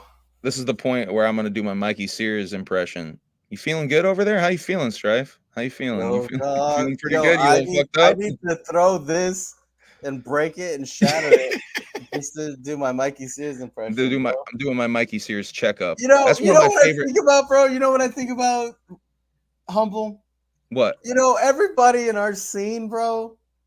Everybody in our scene has a job to do. Yeah. And Yeah. everybody in our scene's pretty good at their job. Wow, you're buzzed. Look at you. Let's keep this party going. I love you, Strife. Love you too, dog. I was gonna ask you this very pretentious question, but I feel like you just kind of covered that, so I'm gonna skip that one. Have you ever had a paranormal experience? Like whether it be alien Next or ghost? question, bro. Next Question, bro. Oh shit, we skipping? Bro, did you see that I dropped the new music video on MUJ? Next question, Oh bro. shit. Okay. That fucking music video explains everything I need to say. All right, man, we're good. Okay. All I'm saying, bro. No. All right, yeah. Next question. Getting spun out over here. What does being a juggalo mean to you? Oh man, bro. I should have said saved my next question, bro. Why you always gotta ask corny questions? We're at the corny question part of the Oh yeah, interview, you're okay? right. Man, being a juggalo means that it's so funny. Everybody wants to like say all this shit. I'll just say this, bro. Everybody's so good at their Violent job. J created a movement, and I'm a big fan, and I'm a follower of that movement. Bam, simple as that. I'm not gonna pretend like juggalo is this other thing, like all these non-juggalos defining what juggalo is, bro. Get the fuck out of here. All I'm saying, bro, is I follow the Dark Carnival. I Dark Carnival changed my life, and that's what I'm about. I'm not about some fucking vague family shit or some uh whatever shit. Like, bro, this is about the Dark Carnival. I'm a juggalo. I love this shit. I live for this shit. Simple as that, bro. I like the everyone's so good at their job in the scene. Let's just go with that I one. know. Bro, I should have just said that, bro. Fuck if I know, bro. Fuck if I know. God damn it. All right, this is going to be the most pretentious question of the whole interview, and then we're going to get some silly questions from the fans. If you could tell the whole world one thing and they could hear it, what would it be? Bro, I think I already said it, dog. It's whatever fucked up thing you went through, whatever happened, you're not gonna fucking deal with it by pretending to be positive. You're not gonna deal with it by pretending to be fine. The only way to get through something is to go through that shit. That's like the biggest thing. It's like, bro, if something happened in your life and it takes you 13 months to get over it, if it takes you 2 weeks to get over it, if it takes you 3 years to get over it, you're only going to get over it if you deal with that shit. And you're only going to get over it if you fucking feel it. You allow yourself to feel it. And you're not going to get any fucking better if you just pretend like it's not there. That's the biggest fucking thing I would say in all of this shit. And so, like, the reason why I did that Atrophy CD that we're talking about a fucking year after is because the only way you're gonna like get through that shit is if you feel the fucking atrophy, bro. If you sit in that shit, and then you can get over it. But you're not gonna get over it on anyone else's terms, so they can go fuck themselves if they're telling you to get over it. Like, if they're telling you to get over it now or whatever, like, fuck them. Take your time. Take your fucking time. It's not the same for everybody. Some motherfuckers can get over it in a week, and good for them. But however long it takes you, take your fucking time. All right, let's have a little bit of fun now. Thank you for enduring my pretentious ass questions. I wanted more, bro. I love getting into the shit because I do have one that you've touched on before. If you want to go back to another, run it. Question. What's your relationship with God like? And are you spiritual at all? I think everybody's spiritual. I've said it before, bro. I think it's really easy to pretend like God doesn't exist, right? And I think it's a lot harder to be like, yo, God exists, and he said to not do a bunch of things, but I'm doing those things, and those things are really fun. And he says that if I do those things, I will go to hell. It's super easy to be like, yeah, no, hell and God don't exist. I think hell exists, and I think God exists, and I think that when I die, I'm gonna split that bitch wide open. It is what it is, bro. You just gotta fucking take it with a grain of salt, bro. I'm not gonna be out here pretending like, you know what I mean? Souls or toes? This is from Mikey Sears I earlier in the chat. Toes, baby. No, I Shut like up, Mikey. that's such a good question. I never even thought about that. But yeah, it's souls. It's always about a nice foot. It's not about the toes. That's so wild. Toes or souls. God damn. You seem split on this one. You're splitting this one right in the middle. Souls. It's definitely souls. I never thought about that shit. Yeah, definitely souls, bro. Yeah, shouts out to Mikey. That was a question from almost the beginning of the show that I wrote down. It's the foot. It's the whole unit. Yeah, it's the whole unit, baby. Do you want to talk a little bit about the curse? I forgot to completely write down curse. Yeah, I just wrote at the end the curse. I don't know how much. Well, let's try not to spoil it too much for people who haven't seen it. I don't think we should. Yeah. But I mean, how fucking dope is that show? Just as a whole, man. I want to go and watch it again after seeing the end. But part of me wants to go and do the rehearsal again too. I've seen Nathan For You like shit, dude, at least 6 times, probably, like a real fucking mark. And I think all of this shit kind of all ties together. It's all sort of like a ongoing thing. What do you think That about the is, rehearsal? I loved. I mean, here's the thing. I had a real tough time with the first episode. It took like, I think I tried to watch that bitch 3 times, that first episode, and it just could not get me at first. And I don't know what it was about it. But eventually when it got me, I like marathon the rest of the show like that night.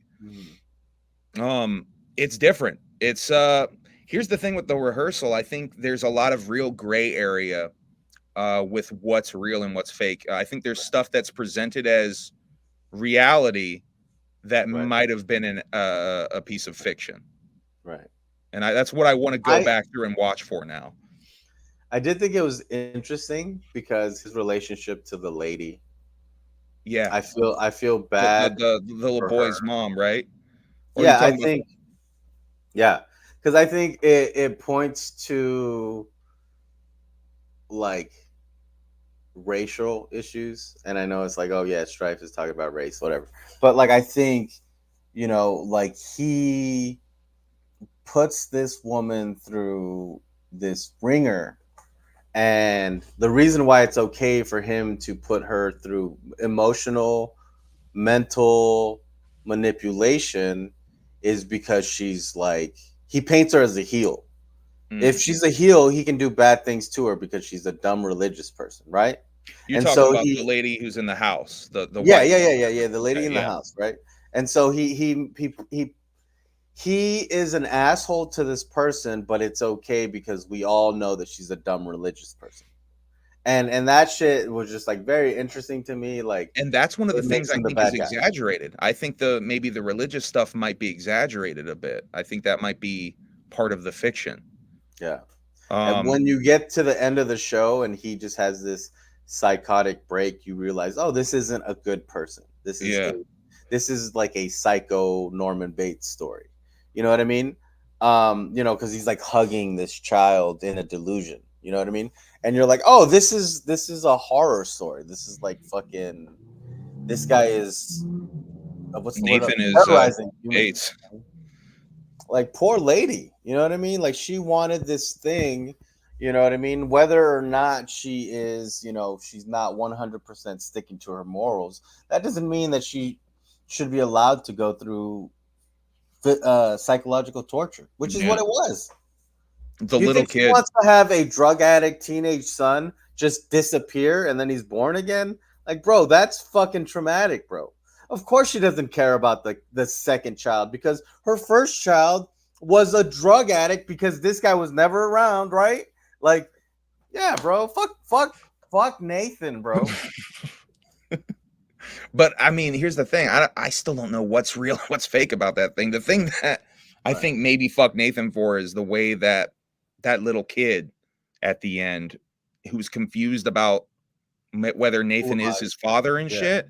That shit really fucked with me. That was like, he might have crossed like a moral a point of no return almost at that point, bro. It's crazy. Okay, question for you. Can people, is it okay for people to do immoral things if the answer is art? Yeah, I think so, maybe. If it's done artistically. My fucking dog, I love it. So 6ix9ine is okay then. 6ix9ine is a character, though. You know what I mean? Like, that's my dog. Yeah, you're right. I love this, man. He gets it. Yeah, 6ix9ine is a character. I think people, a lot of people don't understand entertainment, man. It's crazy. Can I tell you something that put me in a fucking funk? What? Like a really big funk for a few, just for a hot minute. You know how I play up the gimmick, and if I would define the gimmick of Strife, it's a rapper who is, very arrogant, who doesn't care about small things and only cares about big picture things. You would never see Strife brooming a room, sweeping a room after an event, you know what I mean? Because that's beneath him type stuff, you know what I mean? I love that you called it brooming a room, by the way. Brooming? Yeah, I don't fucking do it. I like that. I don't sweep rooms, bro. That shit's beneath me, dog. right? I did a lot of stuff to make people dislike the character. You know what I mean? Like it was a lot of intentional, like working people, right? Wrestling term is, making them believe, that I actually am this character, right? I had this person come up to me at the gathering, dog, talking to me about like, hey man, when I first like saw you, I didn't like you. I thought you were using the scene. I thought that you were this. I thought that you were that. And basically, he was like, "You worked me. You Yeah, made me right. think that this character was real." You know what I mean? And then I just got into this place where I'm like, "Damn, bro, I'm really frustrated myself because I think I may have fooled a lot of people into really thinking that this character is me, bro. Like some people might know this. There's a video on your YouTube where I'm cutting a promo on you, where I'm like talking Yeah, shit from about you, right? this past gathering, the same gathering. And some people thought that shit was real. Yeah. Some people like commented on it and were like really worked up. And my biggest fear is because I'm trying to make a career out of this is I've worked a lot of people in this very, very tight knit scene into thinking that I really am that monster, bro. It's interesting. It's funny too because it's like a couple videos before that I dropped the performance that we did, and I edited it in a way where you're all over it. I mean, you showed up and you were filming for me, so Mhm. I edited it in a way where like you can see your energy on the stage with me. So Right. and like even in the video where you're cutting the promo, Emily's in that. And Right. who do they think is filming it in the first place? Who do you think Right. you're cutting the It's promo on a to? gimbal. Did you think a lot of people have a gimbal at the gathering, bro? Oh, it's good. I mean, that's it worked. You know, that's what we had hoped at the gathering when we were filming it. That's what we kind of Right. wanted to happen. So, let's do some audience questions. Let's do some shit from social media. Love it. Um, we got Port Merkins asked, and I kind of skipped this question, so this is a good way to get into this. Who's winning Mania? I didn't ask you about the modern wrestling scene. Wait, say Um, it again. Say it again. who's winning WrestleMania? Is Port Merkins' question. I guess he must mean with The main Roman event. and Cody, right? He must that's what I'm guessing he means. Yeah, it's gonna be great because Roman Reigns is gonna defeat Cody, and everyone's gonna be furious. That's got to be what happens, right? That's the end of Bro, the here's the story. thing. I'll say this, bro. There's this moment where Seth tells Cody, you need to beat Roman because if Roman wins that title, we're gonna lose it. That title is not gonna mean what it used to mean. We're gonna lose it. That's happened one time before, and I'm sure it's happened a lot more times before, but that's happened one time before in the last 10 years. When John Cena had the unified title that he won from Randy Orton, they needed to take it off of him. The bad guys needed to take it off of him. So they got a fucking mercenary. They got Brock Lesnar. And so fucking your boy John Cena is screaming, I need to win this match because if I don't win this match, the people are going to lose that title and Brock Lesnar is going to get it and he's just going to come whenever he wants. And guess what happens? He fucking lost the match. And we lost that title. And if history has told me anything, is that it reshits itself all the time. And so we are gonna lose this title. The The the people. Cody crybabies, the fucking which is don't get me fucking started, bro. That's funny, this idea that Cody speaks for the people. Cody does not speak for the people. He speaks for the loud motherfuckers. Cody is the wrestler for the loud people that are bitching all the time. But what about here's the thing, bro? Like this is about fucking. This is I can't. I. This is about race, bro. Like this is about what about us, bro? What about us that we're so excited to see? Like what about like the us that we're excited to see the Bloodline story? Who've been watching it since the fucking quarantine era? Yeah, what about that story? Yeah, who believe in this shit? Who believe in Mm. Jey Uso? Who believe in Sami Zayn? Like Sami Zayn became the biggest fucking thing because of his time with the Bloodline, right? Solo Right, yeah. Sikoa is huge because of the Bloodline. Jey Uso is main event Jey Uso because of the time with the Blood. And then like, yeah, so like I believe in this shit. What about us? Just because some fucking wrestling nerds that are loud on the fucking computer want to bitch about it, like, bro, I do not give a fuck about Cody's story. What about the rest of us, dog? And if Emily was here right now, she would remind the audience that He's a Cody is an fucking Aryan. robot. Yeah, he's an Aryan robot. So I think that definitely goes into it as well. Yeah. Goddamn. I'm saying. What what do about you? us? I know recently this is another question I had. I want to get this in while we're in the wrestling mode. You recently tweeted "fuck Logan Paul," but I remember only a year ago you were very pro Logan Paul. What happened? I love wrestling because you can just like, if you want to, you can just flip flop as much as you want. And so that wasn't actually, that was, I live tweet wrestling, but I Yeah, don't you were. have It was the chamber, right? right. And so it wasn't like fuck Logan Paul like on a fucking Tuesday. It was like the New England Patriots just beat your Seattle Seahawks, and you're like, fuck the Patriots, you know what I mean? So when I said fuck Logan Paul, it was because Randy Orton just had the most, like, it would have been the most Cinderella victory of, bro, the whole match. He's just like, oh, my back is killing me, and then he hits the fluke RKO, and you're like, yes, that means he's going to Mania. And then bitch ass Logan Paul punches him.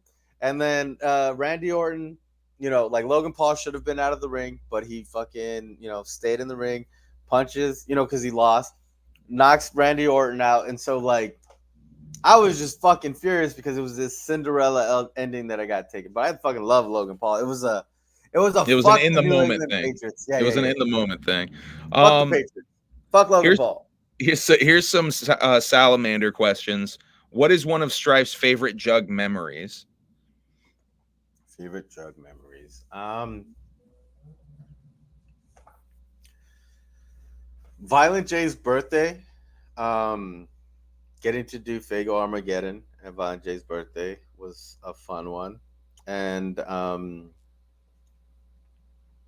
really, I would say the weekend after the Young Snuff tour, from my birthday to like Violent J's birthday party and shooting those music videos and all that. That was like, you know how in The Office, Andy's like, I wish there was a way to know that you're in the good moments, or the good moments are the good moments when you're in them. That, I think that was like peak happiness jug life moment for me, was after the Young Snuff tour, being in Gary, Indiana with the homies, and then going to do the Violent J birthday party and doing the Fago Armageddon. She also asked about our Mauve Autumn. We touched on that already a little bit. What's Dot Strife's favorite soda? Right now it's grape. You know what I mean? I flip flop from grape to orange, but right now it's grape. Grape Fago, just any grape. Ideally grape Fago. I could go get the grape Fago from the trash can to show that I'm down, because I found a Mexican spot that actually like holds Fagos, but I genuinely do not care. I just want to make sure that it's grape, because you're not gonna get grape Fago everywhere. If it's Fago, that'd be ideal, but really grape any grape will do you. Does Dot Strife know how to change a tire? Yeah, bro. I'm Mexican, dog. Yeah, I changed the oil on a car yesterday, and I was like, yeah, it's such a good feeling when your hands are dirty. Yeah, I feel like a man. It's great. Did Dot Strife drink some water today? Today being Sunday. Fuck no. When you asked, of course. Come on, bro. When was the last? No, bro. In fact, I knew that question was going to be asked, so I made sure to not drink water today. Oh shit! On some spite shit. Oh, I think Emily's about to come in here. Let's see. What up, Emily? Hi. Welcome. Don't ever call me that again. Oh, I guess I'm in trouble for calling her government. What up, 10 piece? There we go. That's baby to you. That's right. I want to ask this question from the chat that we get in here pretty often from Whoop and Taffy. If you were a Care Bear, what would the image on your belly be that you radiate out like a rainbow? That's a good question, man. Honestly, it would be a soda can. A grape soda can? Because I just love soda and shit. We got some other Whoop Conda questions here. Does the dot mean to stop like end strife? Not the person, but the concept. I don't even, dude. That's the funny thing. It's like the I Am Atrophy thing. Like I had forgotten why I even did it. I don't remember why I did it. At some point, I did the dot thing, and then it just like You don't even remember why at this point, though. Right. Yeah, because it was like I posted a wrestling video this week, and I was like, oh, so it was like River Strife. That was like my wrestling name. And then I wanted to piss off all the fucking wrestling fans because it was like Seattle, and like people in Seattle love like conscious rap and shit. And I'm like, well, how can I piss them off? Just be a fucking SoundCloud rapper. So then I turned to Young Dot Strife. Yeah. Instead of River Strife. And then it was just like, okay, well, all my homies just call me Strife. So River Strife, huh?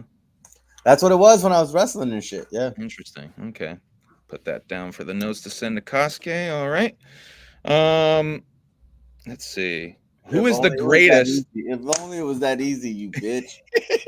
You think I'm gonna give you a name and like, come on, bro. I tried to trick you like twice in the all that's gonna happen when he looks that shit up is he's gonna see some dope ass tag matches. Because I'm I was actually good at my shit. Go on. Who is the greatest JCW champion of all time? This is still from Upconda. Bro, that's such a good question, man. I think it will always be Officer Cabana, bro. Always Cabana. Did you know this one's bizarre because I'm confused by this one, but I'm asking anyway. Did you know Dot Strife backwards is Effort Todd? Yeah, I saw that and I'm like, I kind of like that. It's not Effort Todd, not really, but it is Effort. It Todd. is in a way. In a way, it is effort. You know, and that's funny because that's all I ever need to do is put in some effort. Are you related to Matt Tavern? That was such a weird. Let me look. I didn't understand that one either. I thought maybe you knew what that meant. Matt, how do you spell the last name? Taven. Taven. Is that a wrestler? I feel like that's a wrestler. Got to be a wrestler, right? I guess he thinks I look like this guy, which I mean, I understand why he's trying to say that, and it's he's making fun of me, but that's fine. I mean, shouts out to Matt Taven. Like I have nothing against him. I know that he wrestles in TNA, so he's the shit. I personally think TNA is underrated right now, but yeah, they're kind of on the come up right now. They're on the big come up. They're always killing it though. Yeah, that rebrand to TNA seems like a good move for them. If you had one poop dollar and two piss nickels, what would you buy? It seems like you just completely went into. One poop dollar is not getting you anything in this economy. Come on, Whoop. Not in this economy. Thought about that. Yeah, not in this economy. I need at least 3 poop dollars, bro. Come on, bro. So Creepa Killa has a couple of questions. Favorite Jug album? That's a pretty wide. That's so funny. Because right now, like I saw that and I just kept thinking about it. And I'm like, bro, right now it's just Mighty Death Pop because I've just been on that kick. But like, it's always gonna change, bro. It's just hard. Because if you were to ask me if you were to ask me 2 years ago, it would have been Hell's Pit. If you would have asked me a year ago, I would have been on. I would have said it's fucking.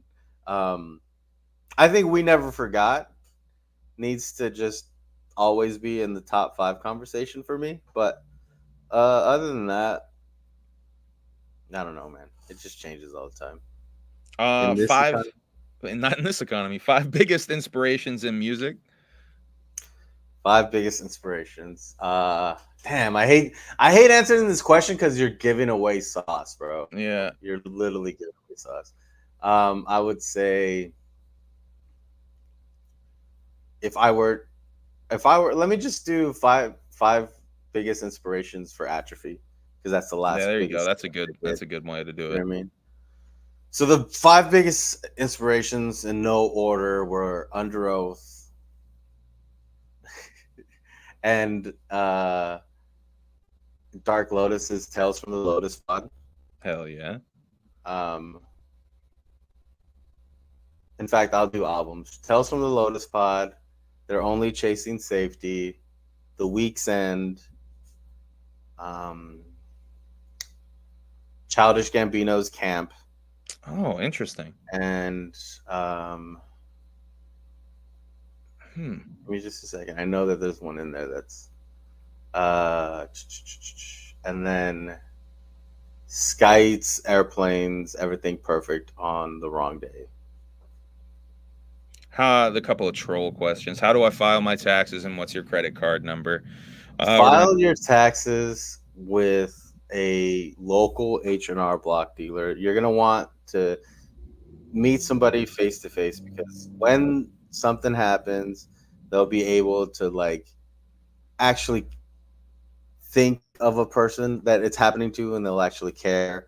It's a little bit extra, but at the end of the day, bro, it's your life. You're gonna want it. You just get less of a return. It's fine. It's not the end of the world. They charge a little bit more. You're paying anytime you're paying more for something, it's usually for a reason. You feel me? And yeah.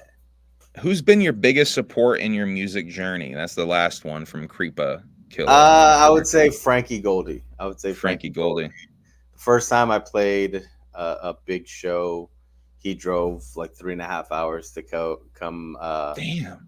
He come watch me, come film me, and even he made sure that I had dinner that night, and he made sure that I had a hotel that night.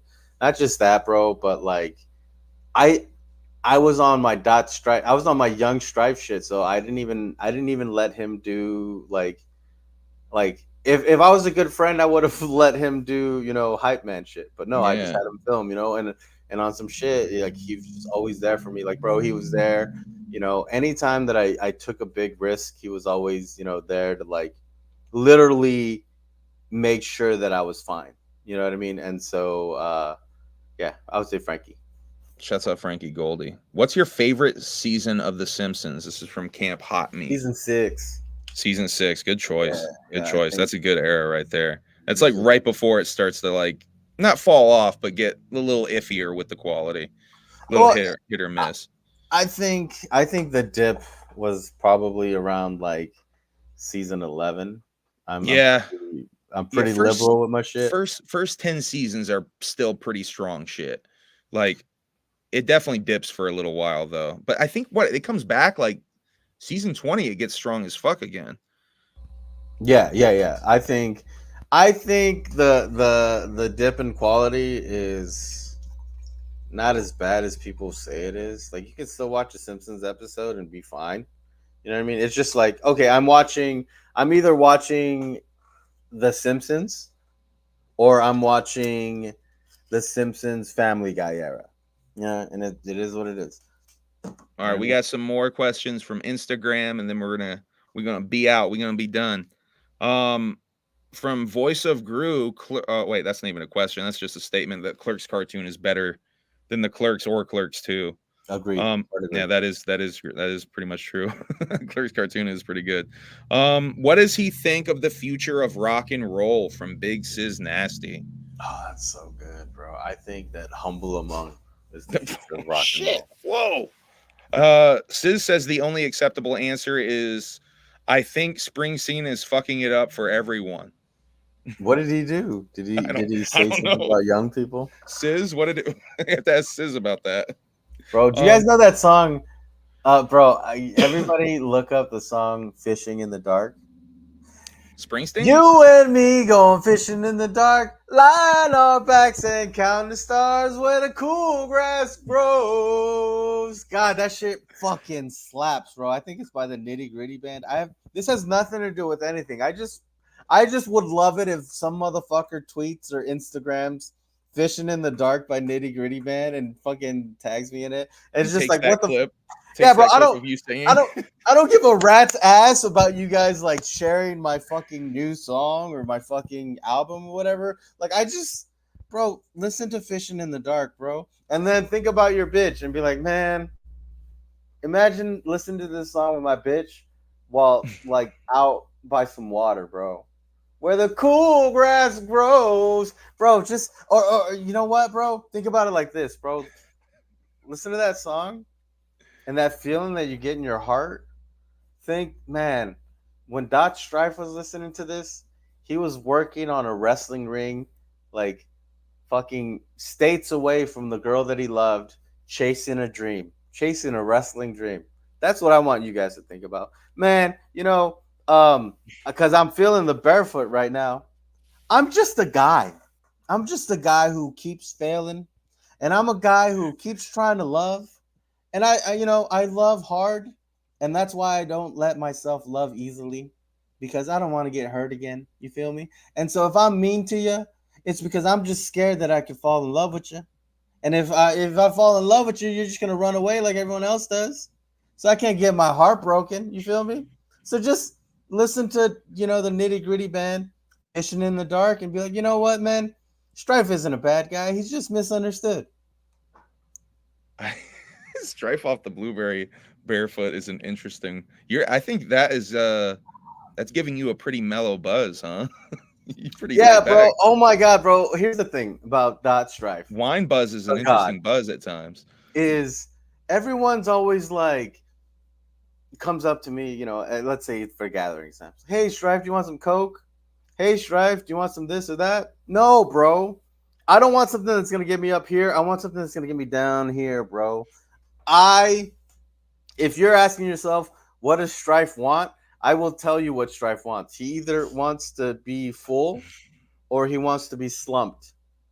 So give me a burger or pizza or get me slumped. And you know how like when someone's like listening, bro, I remember listening to the Suicide Boys and just like being like, at a fucking house party. And I'm sure everyone looking at me just be like, it's like, man, that guy spun out. And I'm like, you know what feels good, bro? Being spun out. All right, we got like 2 more questions, Strife, and then we can let you get fully spun out. How you got like half of that bottle done? It looks like. It looks like 2/3 or yeah, about with what you got in the glass, probably about half though, right? Yeah, pretty good. That's pretty good. Got me doing math. This is gonna be an interesting rest of your day, though. I'm gonna go back to sleep. You're gonna take a nappy wappy. Nappy wappy, bro. Yo, just let it be known that Strife started the cute shit. So when you're saying cute shit about your favorite rapper, just remember before me, that shit was not accepted, bro. But now it was not cool apparently. To be cute. Yeah, it wasn't cute to be adorable. But apparently, yeah, bro. That's all I'm saying, bro. The people want. I started this ooh woo shit. This a motherfucking thanks I get. Come on, bro. That's a fucking Ice Cube reference, referencing the fact that I was on that ooh woo shit. Who else is gonna give you that type of mental fucking gymnastics, you bitch ass? Ooh, woo, woo. You feel me? This is from Sal as well over on Insta. The peoples want to know what's the secret to Dot Strife's pizza. Oh my god, bro! You need to go to Domino's, get a pepperoni, jalapeno, pineapple pizza. Okay. That's the fucking play. Because you get the fucking sweet, you get the salty from the pepperoni, and you get the spicy from the jalapeno, bro. Sometimes I take out the jalapeno, so it's just the jalapeno juice. You feel me? Bro, here's the ritual, dog. If you go to Chick-fil-A, you don't say no pickle. You get it with the pickle, and then you take the pickle out, so you still get the pickle juice, motherfucker. By the way, I completely back the pineapple with pepperoni move. That is a good hack right there. I completely back that. That's how Strife does pizza. So if you want to feel like you're eating pizza with Dot Strife, that's my order. Remy commented though and said it's a cup, not a plate. Yeah, bro. Think about it. Remy is the fucking man. Remy. Shouts out Remy. Yeah. It was really cool to meet Remy at Juggalo, Ohio. He's a good dude. GFY asks, and this is the last question, by the way. Oh, you bitch ass. Yeah, go ahead. Go ahead. Has Dot Strife ever been a little homie? That's so good, man. I hate him for saying that. It's an inside joke. And go GFY is short for go fuck yourself, which is just perfect because hey, bro, go fuck yourself. And on that note, I think we're done. Is there anything you would like to plug? Any final words? Any last questions bro. in the chat? Everybody's asking for new music, and so I just wanted to let you know if you want some new Dot Strife right now, Humble Among exclusive. I actually timed it out to like drop at 3 p.m. because I thought we'd be done at 3 p.m. But actually, it's actually ready. So it's ready now. But if you go to Spotify and type in Nitty Gritty Band Fishing in the Dark, you will get to hear the new Dot Strife single Fishing in the Dark. You almost got me to just type in and see like, oh, what did he just drop? Fishing in the Dark. Okay. Nitty Gritty Band. We're going to listen to that in the fucking car. I'm telling you, bro. Put that in the thing. Bro, I just want you guys to bro, I would love it if you fucking post that shit and you comment the person that it makes you think of. Yo, the Nitty Gritty Dirt Band. Yeah, this makes me think of my first love, bro. My first the love. Nitty Gritty Dirt Band. I got it. Is that what it is? Is that what it is? Oh yeah, Nitty Gritty right here, Nitty Gritty Dirt Band. So I'm gonna listen to that shit in the car when we go down to the dispensary. That's all I gotta plug, bro. Just that Nitty Gritty Dirt Band. No, Nitty Gritty Dirt Band Fishing in the Dark for Gotcha main stage, bro. Oh, that's what I wanted to get out. That's I'm glad you said that. Email the gathering email. What is it? info@juggalogathering.com and ask for Strife to be performing on any fucking stage. I'll do the gimmick for you if you're not gonna do it. All right. I think we're done. Yo, tell the gathering, please, gathering people. I've been down since Bang Pow Boom. I've been down since Hell's Pit. I've been down since whatever, and I would love to see Dot Strife perform Fishing in the Dark. In fact, fuck Dot Strife. Can we get the Nitty Gritty Band to come play the Gathering of the Juggalos, please? Just Fishing in the Dark, though. Just play that song. Just Fishing in the Dark 6 times in a row. At 1 a.m. At 1 a.m. after the fucking JCW set. Let's go. All right, dog. All right, I think we're done.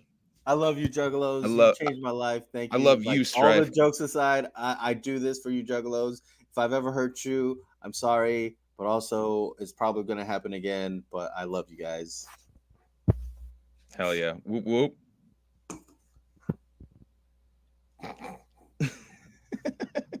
All right, I'm ending it. End broadcast.